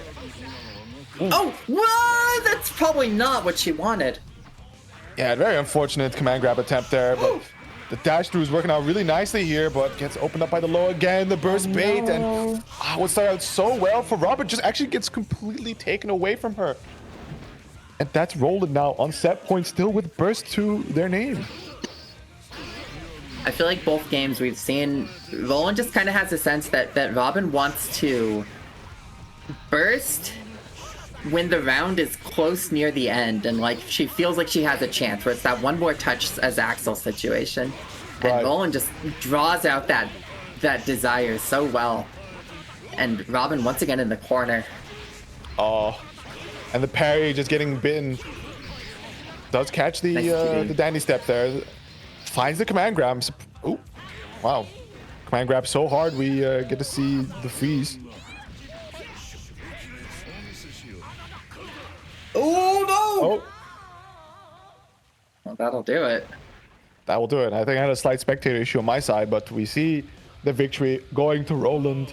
Just able to get around all of these normals and run some really scary pressure right in the face of Robin. So unfortunately, that is going to be the end of her run as Roland keeps on trucking on forward on the loser side here. So up next, we got Osman and Grumpy. We are slowly whittling away at the fish holders. Yeah, we're going to be down to one fish holder by the end of this, because the winner of this one does have to play Roland in losers semis. So there's only going to be one fish holder by the end of losers finals. And they will face the winner of Velvet Wolf vs MC Smuchka in winners finals, who we'll see later.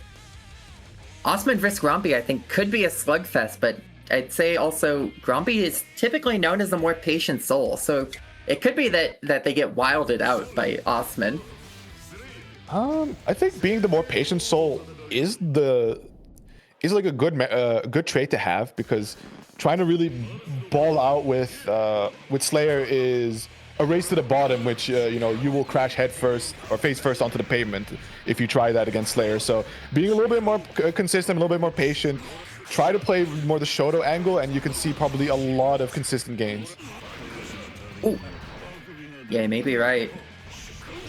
Well, so far the action, I would say heated. Grumpy with a lot of great 5Ks to stop the Dandy Step pressure, going up in Osman's face. Gunflame RC here. Ooh, getting the knockdown. Osman's got 50 meter. There's the dead angle. Yeah, very early on. Nice DP, yeah. Respect nothing. That's the other option at your... Whoa! Wow, okay. That was really crazy by Osman, but unfortunately, too little too late there. But hey, you died with style. We like that. Yeah, clip that shit anyway. Just cut the part where I died immediately afterwards. Reset the clock, I guess. Another hour of weird Xrd interactions. What a trade. Both of them just aggressively tumbling around on the screen here, but we see Osman getting a few hits here, trying to backdash away, but the range on some... And they're still trading! Yeah. You know, it's an anime matchup. I think Slayers and Souls love to swing at each other. There's that one win quote about, like, we need to find 1,000 meters of open space to unleash our true powers, and everyone plays like that. They're both powerful and messed up dudes, and they know it. They absolutely do, and we can see Osman now trying to find that final opening here to tie up the rounds, lest Grumpy take that first game, and does get the dash through throw here. So going into the final round of game one, we see Grumpy with the burst available. Osman not too far off from his own. You can see the patience here, just waiting it out. On the down backing, looking for the jump. Yeah, Osman was looking for something. Wins the burst out, but Grumpy gets the offense afterwards. Wild throw! This will be good. Osman's got to think about when to burst, but Grumpy not worried about when to burst at all, just taking all the damage. Tech super. Didn't quite mash out from that stagger situation fast enough, so big dust combo for Osman. Going to see the momentum burst, trying to keep Grumpy trapped in the corner, but the air throw immediately reversing the situation. And the RC to cash out some damage, get that Oki as well towards the end of it. O slash, the dash through throw, RC back, shows how to do some damage of his own, but the 2K not going to connect here. Grumpy DP's on out, has a bit of meter to play with here, as they might be able to close things out here with the wild throw. Nice. Is going to cement that first game win. Ooh, yeah, great defensive attempts by Osman there, but Grumpy just kept the chase going. Osman got 50 meter, spent it on the RC, and then just kind of ran out and just looked like he just got stuck thinking about blocking. Counter hit Fafnir for Grumpy. Started game 2. Bursting out of the football gifs. Osman is like playing it slow, looking to try play a more counter response Slayer here, but unfortunately he's ended up still getting hit consistently by Grumpy here. Oh, he's in 2Ps, but it's not quite connecting. However, the patience works out. It's now Grumpy's back towards the wall, but they immediately let the Volcanic Viper rip, showing them how little it matters that you have these cool little frame traps in your pressure sequence. Yeah, the Volcanic Vipers on the frame traps have been fantastic. And a good gun flame by Grumpy has put them in a great position for the corner. Tyrant Wave will probably kill. There we go, set point. Osman refunded the burst for that combo. Definitely going to need that. Immediately just lets it rip for that gold burst to work out, but can't be the case. But still though, finds the counter hit trade with the power bunker. Is going to leverage a lot of damage here. And a stun on top of it? What? It worked out. You know what? The gold burst worked out, questionably. Nice air throw by Grumpy though. You know, you gotta finish your plate. That could have been the combo, but now Grumpy with a chance. One chip, but you know, I'd bet on super. Oh no, nice. It's an interesting situation to be in, because in a world, right? It's a really boring world, but Grumpy just lets go of the stick there, and Osman goes into the final round again with no burst, right? Like next to no gauge. But playing for the comeback did generate Osman quite a bit of gauge back. So we can see that's a pretty scary situation for Grumpy now, having just used their own burst. Still though, big 6H counter hit, going to immediately ease all tensions here, as the damage is going to swing squarely inside of Grumpy's favor. Osman once again trying the gold burst. Unfortunately, doesn't have that burst to work with for this combo now. You know, understandably, Slayer with 100 meter is a huge desire, but didn't work out for him, and Grumpy wins it 2-0. I'm surprised. Like what do Slayers really need all the meter for? Or at least what I'm used to is just seeing, you know, having 50 meter for red RC power bunker, right? Just so you can just throw out the power bunker here and there. And alternatively, you hang on to that burst, right? And you get burst DOT, which is a lot of damage if it hits, especially with Hellfire. And if you like, it can just be your 0 frame left-right mix-up. Yeah, I don't know. And it's so strange too, because I do think Slayer has some great meter gain. Like, sometimes his meter gain gets stunted because they love RCing for pile bunker and stuff. But, you know, like, Slayer can make meter no problem. And especially when you're going against Soul. And Grompy, who has so many great converts, confirms, combos. You know, I think the gold burst was not the right call there. But Osman can reflect on that in his own time, I guess. And it's 5th place and a good showing. You know, I'm always happy to see anyone come to ROC and play. I think the bracket is just fun to watch. Ground P as well. Like, I can't lie, that one felt good. Hell yeah. It's time to see if they can bring it home, but currently we got two people on Demon Time here looking to completely upset the entire narrative. It's going to be 0 graduations if they have anything to say about it. MC Smashka just coming in, completely blitzing this tournament with the answer, a character that I don't think too many people have like any experience into, and of course Velvet Wolf with just the consistency and having that versatility by being able to switch to the Slayer should the matchup demand it. It was Leo, I believe. Oh, sorry, Leo, yeah, my fault. Yeah. But I think Biken's the right call here for this matchup, because a lot of these left rights, the high lows, whatever it is, Velvet Wolf can just deny a lot of this pressure.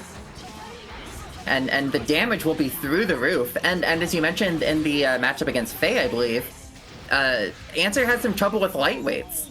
So a lot of things going against Smoshka in this first to 3. And a great first round by Velvet Wolf. I think Viking being a lightweight is like one of those most ridiculous things because of all the assets she has, you know, stored in her arm. Yeah, she's got a lot of weaponry and equipment. Oh, the Azuna drop after the combo. We've seen that work out a couple of times now. Irizami not working for Velvet Wolf that time. Moshko with the side to side, but again, no knockdown. I think the next best option you do when you don't have knockdown on Answer is just to try and create as obnoxious of a situation for your opponent waiting on the ground. Yeah. Oh, nice Azami against the card there, but punish on the Sakura. Final round, game 1, both players with burst. Yeah, it's kind of funny because there's no... Without a knockdown, I think Velvet Wolf's coming down approach is going to be very difficult, and Smoshka's made the most of having this setups ready, of being like, well, I'm on the ground, I'll get some scrolls set up, and I can do things down here that you just don't get to see. Nice smash there. At the same time, right, it's still a threat for... at least like Smoshka has to be aware of, because Velvet Wolf can't just come down with the Azami. It's still very, very RPS layer heavy. Like, at the end of the day, for sure, Smoshka would just prefer that knockdown. Definitely. Oh no! First up by Velvet Wolf, card. Wolf plays with 50 meter. Oh! That was a very scary situation, but you're just going for the Suze run. Hey! The 6K going over crouches there. Kind of a funny moment. Nice throw on the Suzerain. Almost has 50 meter, but the Blitz! Taking that first game with it. That's the first time that we see Smoshka represent that 6H, right? That not an overhead, but just there to throw crush. If you see like, oh, he's standing in my face, what do I do?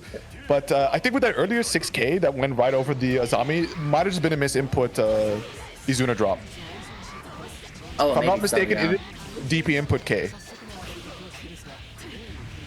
Oh, okay. Yeah, that would make a lot of sense then, yeah. Nice Azami. Oh, I think that was the missed close slash pickup. What you know, how often do you see Bikens represent Blitz? That's always the scariest thing to me. Yeah, that is true. Like, what have you done that possessed the Biken to finally invest some of her meter into a mechanic she essentially has for free? It definitely is a testament to the threat of Answer and like what he can do on Wake Up. But nevertheless, right, Velvet Wolf is just unshaken, really able to just control a lot of space, but we've seen that should Smoshka be able to get a little bit of space, they could immediately show how much of a threat they can be. Yeah. Nice parry too, getting into the corner, beating out the Azami this time. Has 50 meter and a couple of scrolls to work with. Velvet Wolf just sitting on that parry. Bringing it back to mid-screen now. Nice blitzes. Can't get the hit though. Oh my Ooh, gosh. hey, finally, the Red X of Shame on the side from Baiken, but beautiful arrow. Oh, it is there, yeah. Yeah, but I think that was on the follow-up attack. Right, that's what I was wondering. Oh wow, the Totemi just hit. That was a Totemi YRC. Might have got Smachka like opening up in a gap.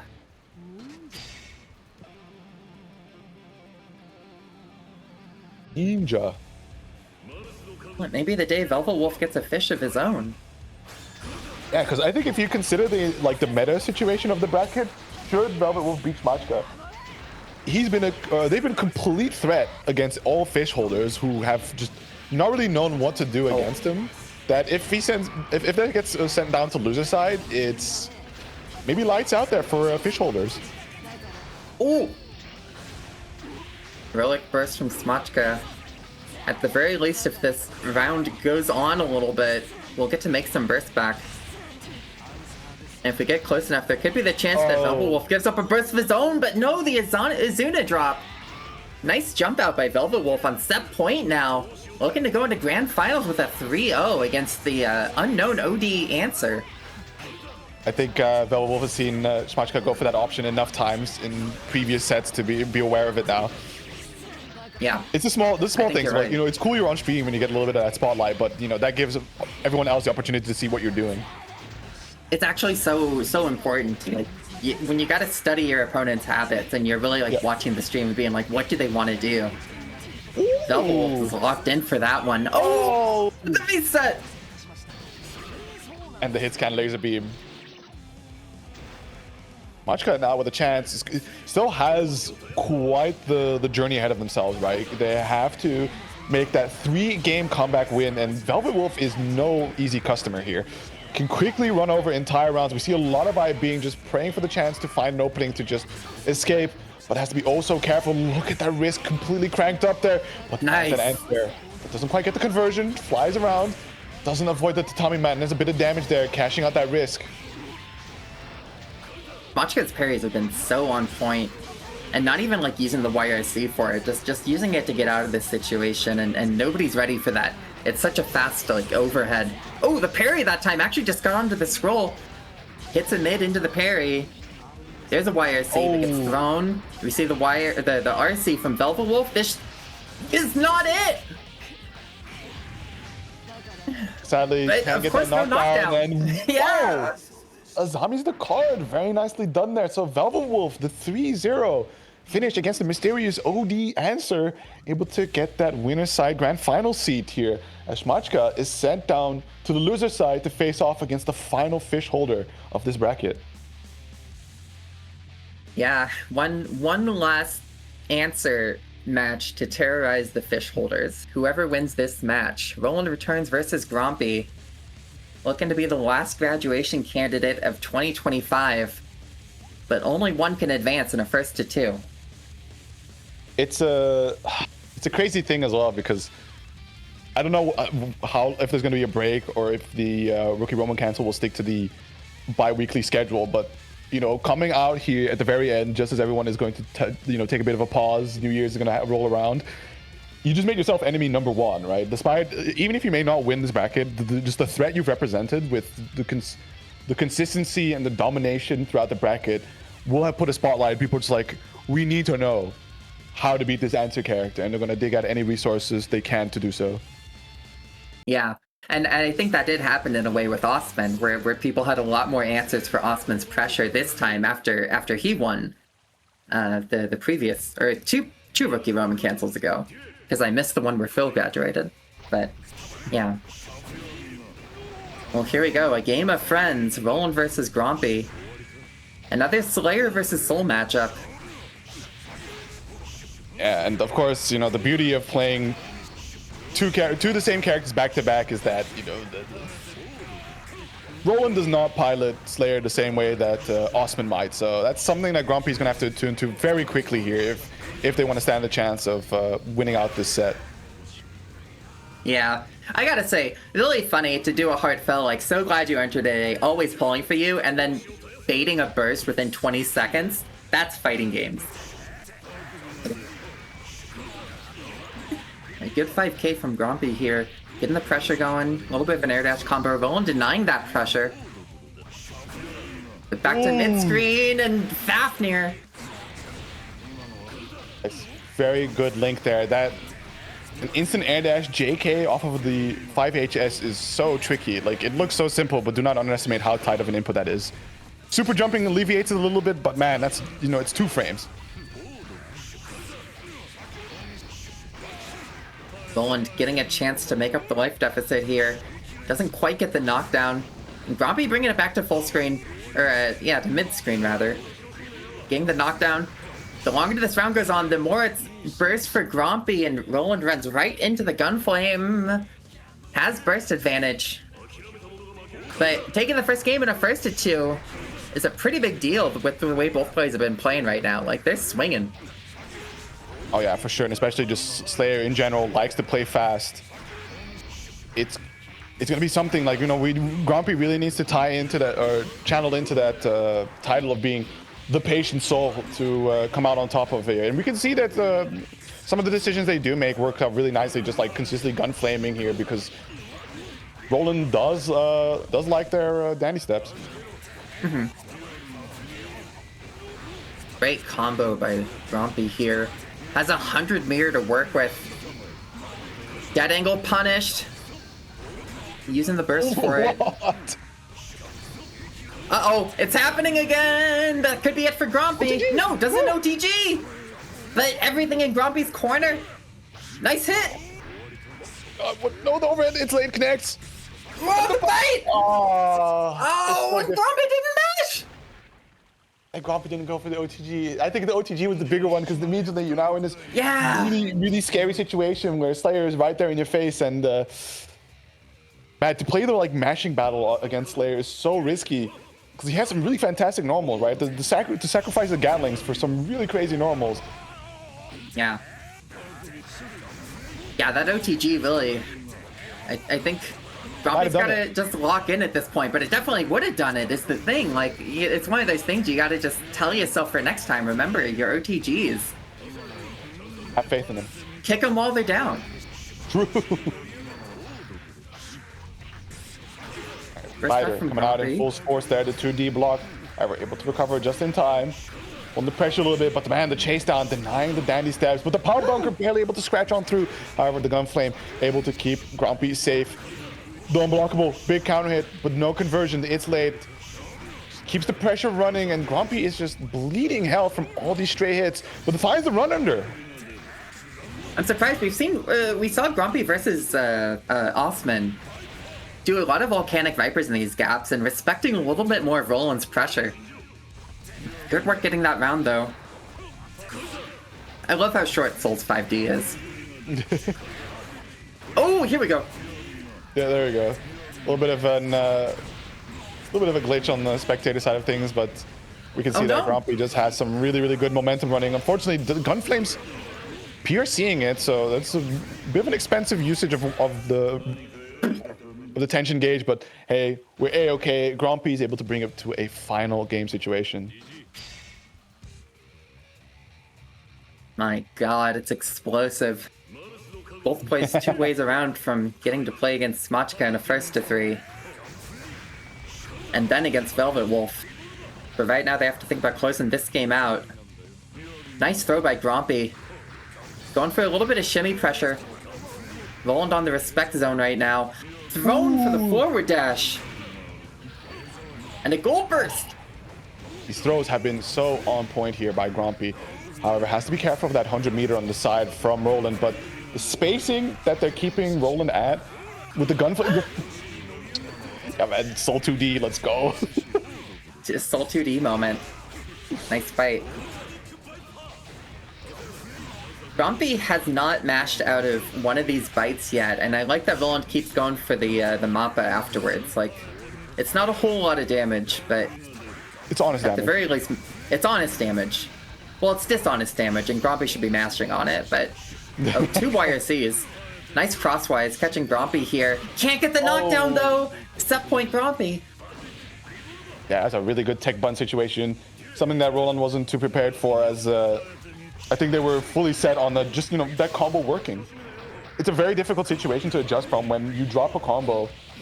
And, you know, and earnestly, you're just believing that this should connect, and if it doesn't, I don't know. That wasn't my plan.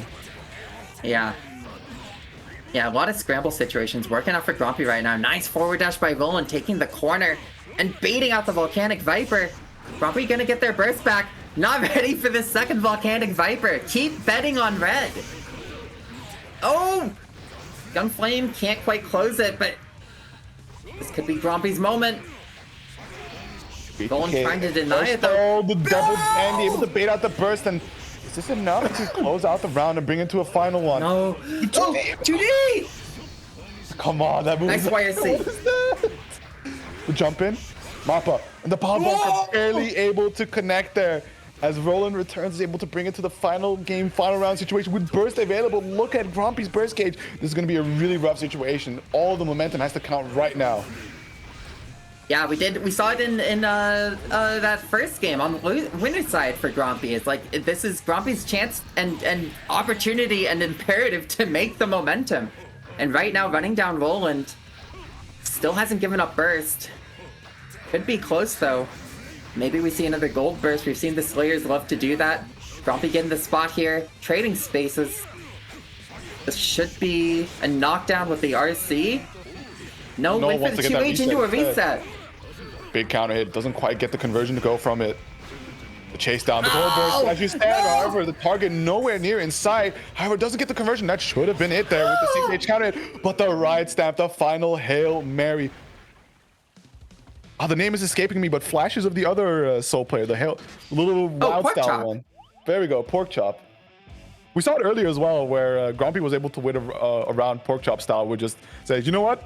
Ground Viper, we just gotta try something, and the low connects. Yeah, and that time it was, you know what, Riot Stamp. I don't think we've seen Grumpy represent Riot Stamp at all. Well, maybe a couple of times, but very rarely, and especially in that set, it was like, I forgot he had Riot Stamp. And Grumpy just pulling it out at the last moment. It's like, I don't know about whether or not Riot Stamp got used off stream, but I genuinely, I will stake money on this. Grumpy has Riot Stamp 2 times his bracket. Ooh. Somebody check the tapes and count. You'll get paid out at Frosty insane to bring it outplayed. Oh, there you go. Yeah. But that's it. Yeah, Grumpy breaking the. I mean, it's already been a minute since they broke the 5th place Ferdinand curse, but now we're getting oh so close to that sweet, sweet taste of graduation. And what a road ahead of them, right? This is a completely demonic run. First, we got to deal with the mysterious OD answer, MC Schmachka, coming out from nowhere, completely blindsiding everybody here with this character. And I don't think these two have faced off against each other yet. No, they haven't. You know, well, because Grumpy was one of our first matches against Crabslock, and that was like a huge upset at the very beginning of this tournament. So Grumpy has played a whole lot more matches to get here compared to Schmachka. That's true. So but these two have not faced each other. Yeah, we'll see how quickly Grumpy can adjust to seeing answer stuff, because I'm not too entirely sure how familiar Grumpy is with answer. But nevertheless, right, they have 3 games, so there's a good bit of room. Yeah, a lot of time to make the information download. And, you know, compared to a lot of the matchups we've seen Schmachka in, there's going to be a lot more knockdowns in this one because, you know, Soul Bad Guy is a middleweight. He's not a lady. Not lady, not lightweight. Despite his heaving breasts. Yeah, or nice also as the weight would suggest in the training mode. I think it's like 60 kg or something ridiculous. Oh, yeah, yeah. Sorry, everyone. I'm just looking at his abs. I'm sorry, everyone. Sorry. Long day. We're getting near the end of the year. It's 2 days after Christmas. Sue me. Daisy gets 1 horny post per year on stream. Well, nice run by Grumpy, tying it up. Kind of, you know, Schmachka just didn't get the chance to set up scrolls that round, and Grumpy keeping in their face. That's kind of what it's about, you know. The damage is good for Soul. The mid-screen carry is good. Burst out, getting a couple of scrolls. Card YRC, going in on the offense, giving those scrolls up immediately. I like falling back to one. Definitely, if Grumpy can keep up the momentum, right? Answer is crazy and all, but really, he's kind of tame without his setups, right? No scrolls, no business card. He doesn't really do all that much. But when he has the setups, man, look at his damage. Yep. Oh, Smutchka's mashing.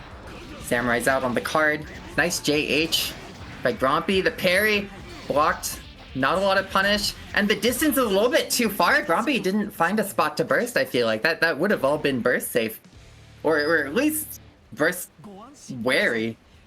Yeah, I'm not so sure about the 6K at the end, but the very last hit, I think at that point, Grompy is like, okay, Yeah. this one's doomed. What did I see? What can I do differently? How can I, apply my experience into this next game to try and make it harder of a dent? Because Grompy already took one round, so it's not entirely doomed. But this also leaves an opportunity for Smutchka to, counter adapt. Yeah, it is going to be on Grompy to see a final graduate of 2025, though. And Smutchka right now with some great mashes. Here we go, scroll setups. Scrolls all over the screen right now. Oh, just falls into the Gunflame, though. It does kind of feel like Gunflame can be pretty good in this matchup to stop some of these movements. Yeah, I mean, especially any character that likes to just kind of sit in that either along the ground movement or just slightly above. Gunflame is the great equalizer to make sure you stick down to the ground or at least commit to a higher air approach. Oh! Good round by Smutchka. The, both players fireball, but only one player YRC'd and got to close the distance there. Looking to make it 2-0. But again, another close round by Grompy. Oh, wow! Probably, I don't know if that was what they wanted, but... Nice big counter hit. Patience gets that conversion going. And look at that. Look at this corner conversion as well. 2 scrolls set and able to bait the tap blitz. However, the mash not going to work out too well in Grompy's favor. Trapped into the corner, the business card. Able to get a little bit of an extension here. Doesn't quite get the conversion after the scroll set, but still able to maintain a bit of Oki. That said, Grompy finds the opening, but not enough to get a conversion off of it. Yeah, 2D works on everyone, but Grompy can't keep the round going long enough to get the burst back before Smutchka closes it out. 2-0. So, yeah, it's hard. I mean, if you haven't played a lot of Answer, when you start seeing the pressure coming, it is like by the time the scrolls are up, all the pressure is just, to my knowledge, just really good because of the invul. And it's like he gets the reward off of the setup. It's So a we've lot of seen invul. Grompy win these. Yeah. It's mainly it's mainly overheads though, so you can blitz it. Right. And we haven't quite seen Smutchka represent the K follow-up of the scroll, right? The one low, the slide. And there's still some tricks in the Answer's bag here, which means it's very scary and a lot of work that the Rookie Roman Cancel crew has ahead of themselves to try and defeat this Smutchka person. Oh, nice blitz. Oh, but no combo afterwards. Yeah, I think the situation was a little awkward. Possibly Grompy was expecting just like a slide, that they would slide down the wall, but no, it didn't come and just able to tech off the wall. Oh, wow! Ooh, The wow. overhead beating the 2D. Smutchka set point. 2D losing to something? I cannot believe it. I've never seen 2D lose before. 2D not win, but not against 6HS, sadly. Oh, I mean, there's just so many small things that I'm starting to see Smutchka do where it's like, oh yeah, Answer can also do that. They totally have that 6K hold to just fake out and get yourself a little twirl forward to set up for the Izuna drop. Yeah, the 6K fake outs are so scary. I was thinking about that when we were talking about the burst earlier. Nice 2D interrupt. But Smutchka with a lot of resources just IBs the Gunflame and presses into it. That is kind of the hard part about a matchup like this, is that, Smutchka's gonna know the Soul matchup a lot better than Grompy may know the Answer matchup, and Yeah, I mean, definitely the just experience is about pointing it. towards that. Oh, and the business Chip card clone. damage. Yeah. Smutchka really is just the bracket demon right now, where people do not have the answer into Answer. So the final hope is going to be Velvet Wolf to defeat the newcomer. However, all fish holders have been slain. There will be no graduates in the final bracket of 2025. yeah, this, Velvet Wolf had a very strong winners finals against Smutchka, so This could be Velvet Wolf's chance to get a fish of their own before the end of the year, but our class list of 2025 finalized with that 3-0. Yeah. Good stuff to Grumpy. 3rd place, but another new fish holder. Yeah, we will get yet another one. These yellow names are expanding. It's. I wonder what Smashka has in the books now, because they have to tear through like a cumulative 6 wins into Velvet Wolf, and Velvet Wolf looked so comfortable in that winners finals. Mainly, I think it's just being able to interact a little easier with Azami into some of these scroll options, as well as just Tatami controlling so much space that Ants would normally like to just kind of move a little bit faster in or come at you with scroll dashes. It's trickier. And then, of course, the fact that lightweight character not being nigh impossible to get a knockdown against. Yeah, it's...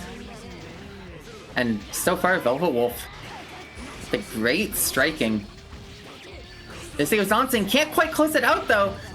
Smachka looking to fight back, mostly for dignity at this point, but it's actually kind of working out. Yeah, definitely the dash through has been working out quite nicely just to slide along before Velvet Wolf can respond with an option. But again, just being left at a pixel hell just puts you in such a terrible spot that, you know, Velvet Wolf just went over to clean up the food, clean up the mess. Yeah, ultimately it just, that one touch can come at any time. It's cool to make the comeback, but the odds are low. Oh, Velvet Wolf holding the Azami again. Smachka presses right into it. Which is interesting to see, because earlier we saw that Smachka was quite competent in dealing with the Azami. We saw appropriate recognition of which one was used and going for the punish accordingly. But now, just getting the run-up 6k to connect, the counter hit to work out. Typically, we've seen just the, run-up Izuna drop. Nice. Now we're starting to see a bit more of the Smachka that we saw at the beginning of the set against Velvet Wolf in winners finals. It is kind of funny, the Izuna drop with Biken's defensive values sort of humble damage compared to some other characters. Mm-hmm. But nonetheless, final round, game 1. This could be a long set, but every round that Velvet Wolf gets everything started in is a very fast round. But these Izuna drops from Velvet Wolf have been so fantastic. Oh, trying to snipe Velvet Wolf down from the ground, however, just whiffs, but it does prompt Velvet Wolf to go for that air Zami, which makes them a victim on the way down, and just like that, able to slip on through. Just by get a punish. Didn't get the... should have gone for the Izuna drop yet again. However, the Zami paying off there for Velvet Wolf, a bit of damage, keeping Smachka trapped in the corner, finds a throw. Look at the bait to burst here. Doesn't bite just yet. YRC for YRC. Look at the run-up command nice. with a big whiff, able to just drop the Zami in time. Oh my goodness. Look at the corner carry on that thing as well. No! Oh, the chip damage. The chip damage. That's yeah, the Izuna drop carry was crazy. How does he go that far? It just conserves the dash momentum, which is really funny, because if you can just run up and get the command grab, you just... The dash momentum carries forward in the throw, so you just get all that extra distance. It's so cool. Going low this time. Oh, and he's gonna drop reset. Smachka just really in the element right now. Slips on through.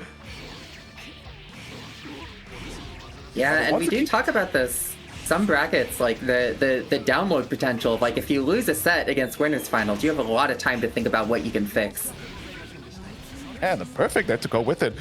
I think we might... So Velvet Wolf was really keen on just letting the Azami deal with the Oki, but we're gonna have to see some of that RPS he demonstrated before, where sometimes he was just mashing on wake up, right? Because there were moments that Smachka would try to call out Azamis with just the drop down into low or going for the run up Izuna drop. So we'll see if Velvet Wolf is prepared for that again. Yeah, definitely the Azami's not working in the rotation anymore. It has to move to something else. Wow! And it still worked out for Smachka, but the big JHS getting the counter hit, falling down. Did that not trigger Azami? I think Velvet Wolf tried to Azami. I think it was a Blockstone Azami. I think Velvet Wolf was just a little bit too late on it. Ah, okay. Okay, Smachka Oh, that's 2-0. off to like a really solid start. Like the momentum is starting to really lean in their favor, which for a long set, that's exactly kind of what you want to see. Is either your opponent is tired now and then you can just steamroll them for the 6, or you know, you just move on to the final set faster, and then you can really just like let out all your energy there. Yeah. Yeah, definitely. The less games you have to play before the reset, the better. Because you have 5 games maximum, so 3 speedy games is a great way to go into a reset. It's a lot of risk built up right now. Nice Azame, please just kill. Okay, Smachka bursting out this time. Interesting. It works out And pretty actually well turning here. it around. Yeah. Yeah. I didn't quite get the anti-air. Had a really good sequence, but ultimately Velvo just going for the jump there, able to narrowly avoid the scroll cling into the drop down low. Nice combo by Smachka here. Velvo having the burst to work with, using Azami and just the sidestep. I like that. Instead of going for an attack, just trying to reposition. Didn't quite work out. Ooh. That one does, though. So hopefully going to get away from the scrolls here.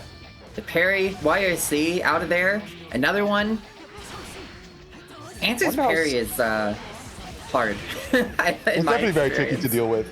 Also, I wonder how scarily accurate Smachka's reaction was there, because I did see them try to go for the low follow-up from scroll, but immediately are seeing it and go for the YRC, and on the YRC we did see that Velvet was doing the low Azami, which would have been the correct answer into that option. Yeah, very interesting. That you know, hard to say. For sure here. But Velvet Wolf now start things off pretty nicely, has that corner combo from the throw, getting a nice little life lead to work with here. But Smachka, with the burst available, is going to have to end up using it because there is no other round left in this game, at least. Yeah, the question is when. And honestly, the patience by Smachka to not use the burst has worked out pretty well here. Still has a lot of life to make up, and Viking Guts just going for the reset into the Azuna drop.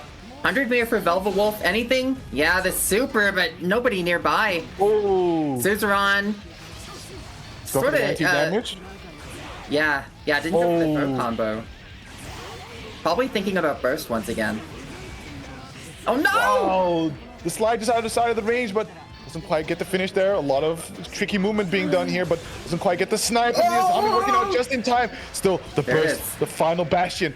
Doesn't get the parry with the IB in time, and Azami's the card. We've seen this before, and it clutches once again the Azami on the business card. Holy cow! 2-1 for Velvet Wolf, but getting a game on the board and delaying that reset for one more game is going to be great to take some energy out of the tank of Smachka. And of course, Velvet Wolf always with the potential to do a reverse 3-0 here. A great opening in game 4. Oh, absolutely. Unlike Autonomy's catching the Velvet Wolf approach. can just take the tournament right here in this set. And now we're starting to see some of that success factor we saw before in the last set, where just constantly harassing with Tatamis, especially just leaving them right active on top of the scroll, which is what Answer wants to go to, because it really opens up a lot of his pressure game, is the way to just put them in a really tight spot. Oh, catching. Blockstone Azami from Velvet Wolf having to give up the burst here. Smachka once again with a great corner position. Answer corner pressure is so strong once all the scrolls starts getting set up. Goes for the Azuna drop. Called the Azami out. You know, we talked about those reactions before. It's so hard to say. The mysterious OD answer could be OD. Oh, once again, And trying to go for the low. Yeah, and definitely mysterious. Velvet Wolf has had enough. Azami Nice. ready to catch out the follow-up, and also with the air Azami on the 5P attempt. However, there's a lot of HP on the side from Smachka here, and they do find the final hit. So once again, on reset point with the burst available, Velvet Wolf basically has his back. Yeah, might see it pretty soon. Smachka getting the scrolls set up. Actually, Velvet Wolf, very smart, I think. Sort of maybe awareing that there's no knockdown. Like just going for the high tech there. Still not finding any offense. Falling JH. Getting the party started here. But Smachka also with burst. The parry YRC once again. The damage here. Scroll set. But oh wow, actually committed to something there. So able to get the damage as well as the Hellfire to slowly, somewhat equalize the deficit here. But the final scroll, we're not able to slip out from the burst just in time. But the JS is going to work out just fine. Sorry, the JK. That's his JK? If I'm not mistaken, it's his JK. There's a big old multi-hit spin. Let me verify. I don't know anything about this answer, fella. He's not even in my Dust Loop history. That's so sad. Going back to the lobby afterwards, I think is a good call. Yeah, JS? no, it's the JS, it's the JS. The JK is the horizontal kick. Okay, cool.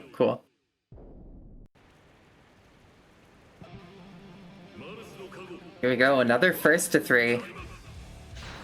Both players 1-1 in the set count.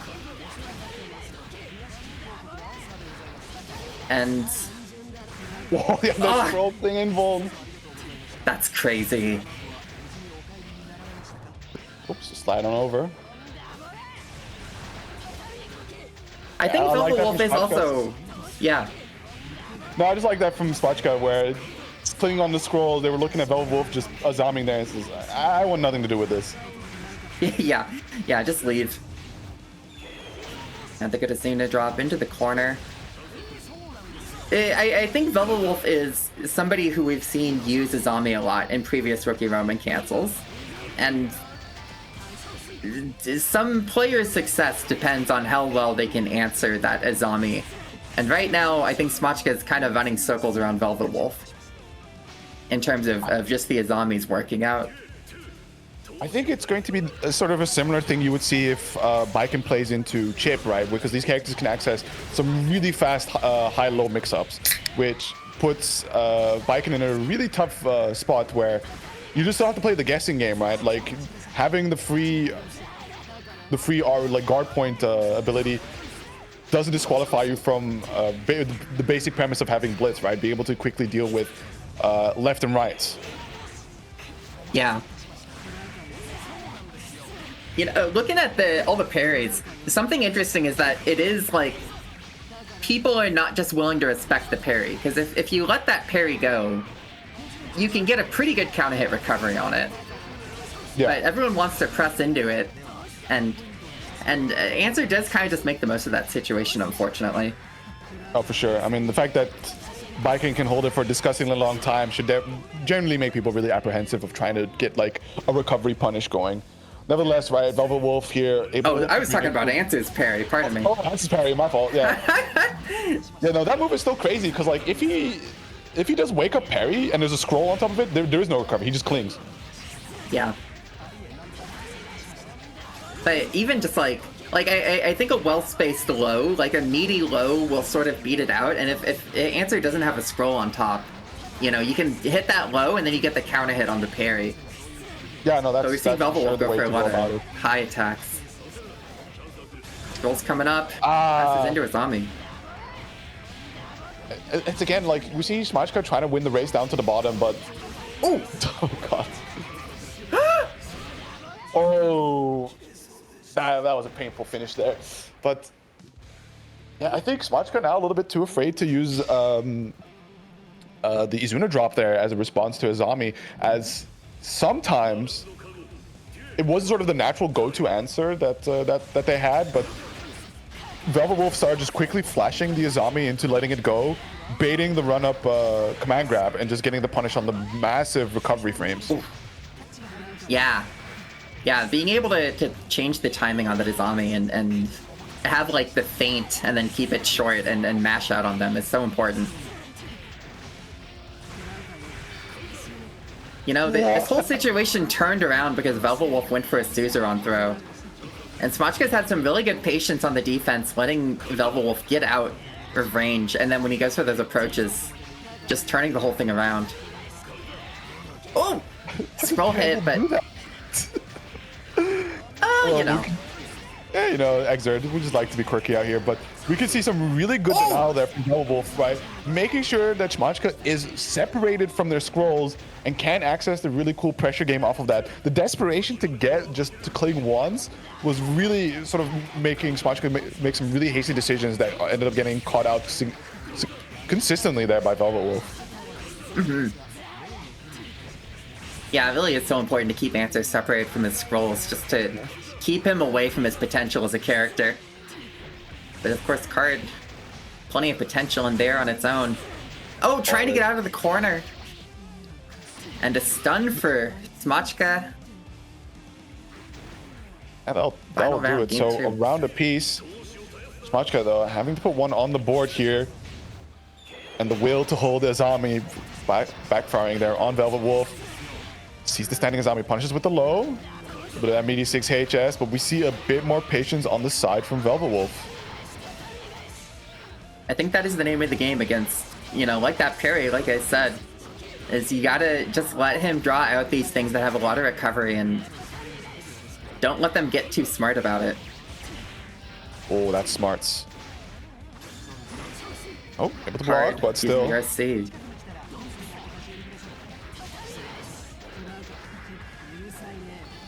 Oh, whole lot of blocking from Velvet Wolf right now. Scroll setting down. Gets a stray hit. Smachka once again without... I'm not sure what that Azami was about, but... Why Not not? a terrible position. Yeah, why not? Sometimes you just got Azami. But again, just look at the forward advancement there from Velvet Wolf, just trying to cut Smachka away from the scrolls, but still an excellent throw is going to reverse the situations. And we see that Velvet Wolf is on the chase, but the big JD counter hit even. Yeah, that That counter thing just has gives so 10 much days of uncheck. untech time. Yeah, 10 days. Actually, 10 days of untech Real, time. 10 business days. Yeah. Weekends are excluded from the time counted, but you will experience them. Yeah, he's still I think it's gotta just so cool lay on that the they're ground. just a giant frog. It's a big frog. He's great. Yeah, it's awesome. He has that one win animation where the frog just eats the opponent. Yeah, slurp. Velvet Wolf, another great opening by Velvet Wolf. I feel like we've had so many great rounds by Velvet Wolf that can last for like 60 to 70%, and then Smachka just finds a way to turn it around, and this might be the start of another one. Look at the damage. I think it's just a true testament of intermediate play, right? Where they have the right idea. They can really consolidate a lot of momentum. But it just like... It's just that the one overextension that allows the opponent to also run their momentum back. And then you get to the situation of like overall unfamiliarity with answer that it just gives Smachka a lot of room, and they can nearly make entire comebacks, if not make the combat happen. Yeah, absolutely. That is kind of the, you know, guts, all the defensive values, a lot of potential. The comeback potential always real in Xrd IMO. Absolutely. Whether or not it comes through is a different question, but it's always real. Oh, there's the potential parry. comeback. The potential comeback. Pricing. Oh, Wow, Sazerac? look at the trade Or, of Yozansu. Yozansu. Nice. Oh, wants to burst here despite... Oh no, I had the round deficit, so yeah, good burst. Don't want to hold the knockdown yet again, but shooting the business card into the Azami, allowing for Velvet Wolf just to get that approach and knockdown. Finally, the YRC sets the scroll right in the face of Velvet Wolf. Has seen enough times to jump out right after the Azami, right? Just quickly tap the Azami, let it go. Ooh, then the plus frames rock. Yeah, interesting. Oh, got the hit though. Nice combo. Velvet Wolf going up 2-1, one game away from their first golden fish. After a long series of battles in RRC, I would say. Looking to gatekeep MC Smachka, the mysterious answer, entering bracket for the first time. You can't just come in and do your first funny win and, you know, you can't expect to get the big fish on the first bracket. It's going to have to be a bit more work. Or we'll You may see have if that beat all the narrative fish sticks, right? holders. Yeah, that'll be the question for these last couple of games. Look at the chase down there from Smachka there. Put the guard in time. The red X of shame says no turn stealing this time. Big counter. It sets up the knockdown. But gets thrown out. Something extended the hurt box there to get thrown. Yeah, not sure what happened there. Oh, going to the super. This will kill. That's a pretty good guts crush. I think it like barely did its job, which is also kind of just unfortunate. But Yeah. in terms of like, I think it's part of one of the more consistent ways that Answer can at least get you down from the ground as a lightweight, because the super just starts with him throwing the card right above his head. Yeah. It's a pretty fast startup. Bursting out with a round ahead here. Hoping to turn it around. Stop Velvet Wolf's momentum. There's another. Oh, nice Azami this time. The RC, not quite enough of a combo, but once again getting that parry. And Smachka didn't YRC tournament pull Velvet Wolf now with a burst advantage. Yeah, still though, the amount of hits that Smachka had, he was able to get quite a bit of recovery going here on the burst gauge. So still a good chance that even in this tournament point for Velvet Wolf, he might get, or they might get one last chance to burst. However, yeah, but so far, yeah, Velvet Wolf's anti-airs have been so on point for this last game. Golden Fish almost in hand. One more Azami looking for the burst. Smachka didn't bite though. Wow, the backdash barely able to get away from the Kabari. Going for the Azami, does suffer the Izuna drop, but man, look at the life lead on Velvet Wolf. There's so much room for error here. However, don't get too comfortable now. As uh-oh, that... Yeah, I think that's dead. It is! That'll do it. Velvet Wolf there with the 3-1 finish, the Hail Mary super to close things out. And is going to walk away with the Golden Fish, coming on through, clutching it out against the mysterious Answer player from nowhere, coming in, rocking all the fish holders, making sure that nobody graduates on this final Rookie Roman cancel of the year. My goodness. One more fish holder to round out the year. Congratulations to Velvet Wolf. Very well played. And great stuff to MC Smachka as well. It's so great to see them come out. And, you know, they beat a lot of fish holders to get here. So Velvet Wolf showing that they can enter the Pantheon as well.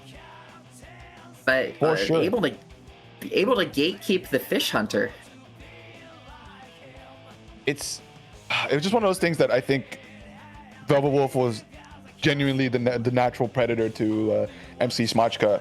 The fact that, sure. I mean, and he also represented it like with really good understanding to separate Smachka from those scrolls, but just constantly dropping Azamis and even on these parry attempts, because like, okay, projectile on Oki, it's going to set up for a really quick parry. Ready to just Azami that, deny any sort of a reversal opportunity. Just class act there from Velvet Wolf. Yeah, very good stuff. Having answers to that answer parry is so important. And even if you don't bait it out, the Azami started working out for Velvet Wolf a lot near the end of like bait the parry, set up the Azami. By the end of the set, you know, they had played like 8 games at least between Werner's finals and Grand Finals. So it's like Velvet Wolf had a lot of information downloaded by that point and came through really solidly in the end. Congratulations, Velvet Wolf. I'm very happy to fighting for a long time, one battle after another in Rookie Roman cancel. Thank you for persevering and congratulations for finally getting your first fish. Commiserations to Smachka. It's really cool to see you come out for your first time and do so well. And thank you to Smachka's fan club for showing up. I see you. Thanks to everybody who played. Thanks to all the new faces as well. A lot of new faces in today's bracket. Always happy to see new blood in our RC ecosystem. Hope you come back. Hope you had a good time. Yeah, thanks to everybody who watched, and thank you to my wonderful.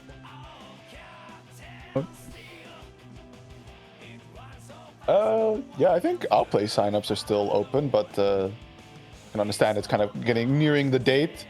But yeah, and also no XRd. Man, this is really on the back foot of shilling this one. But if you all feel like going on down to Vienna, Austria, we got ourselves the one of the first tournaments, I think maybe the first tournament of the new year, followed promptly by Frosty Faustings.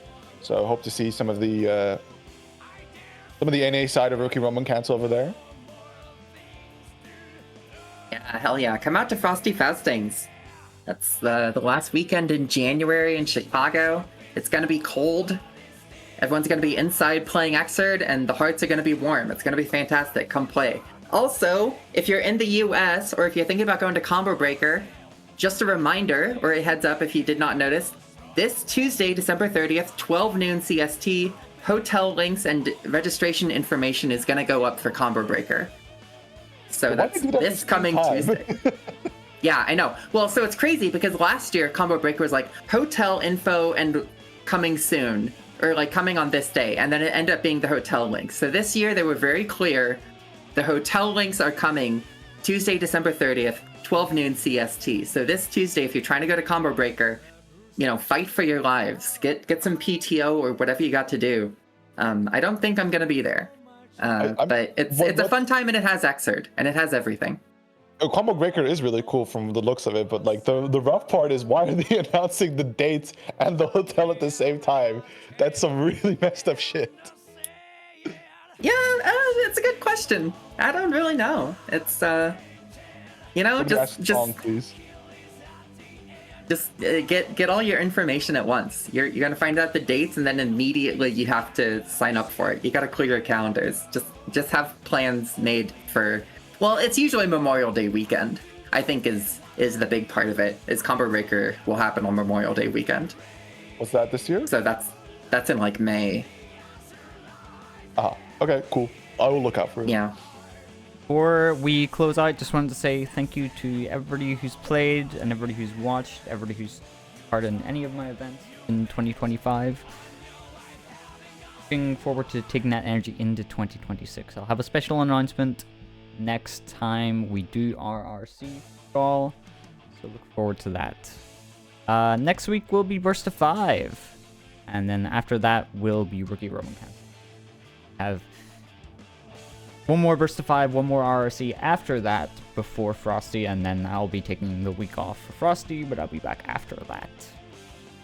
We'll see you next week for Burst of 5, which is our open exhibition series that anybody can enter. Just go to the RRC Discord, linked in chat, and find your way to the Burst of 5 sign-up channel, where you can sign up and specify an opponent if you want, or not. I'll match you with somebody appropriate, if we have space. That's gonna do it for us. We'll see you next 5. Thanks, everybody. Bye, everyone. Happy New Year. Happy New Year. New Year's.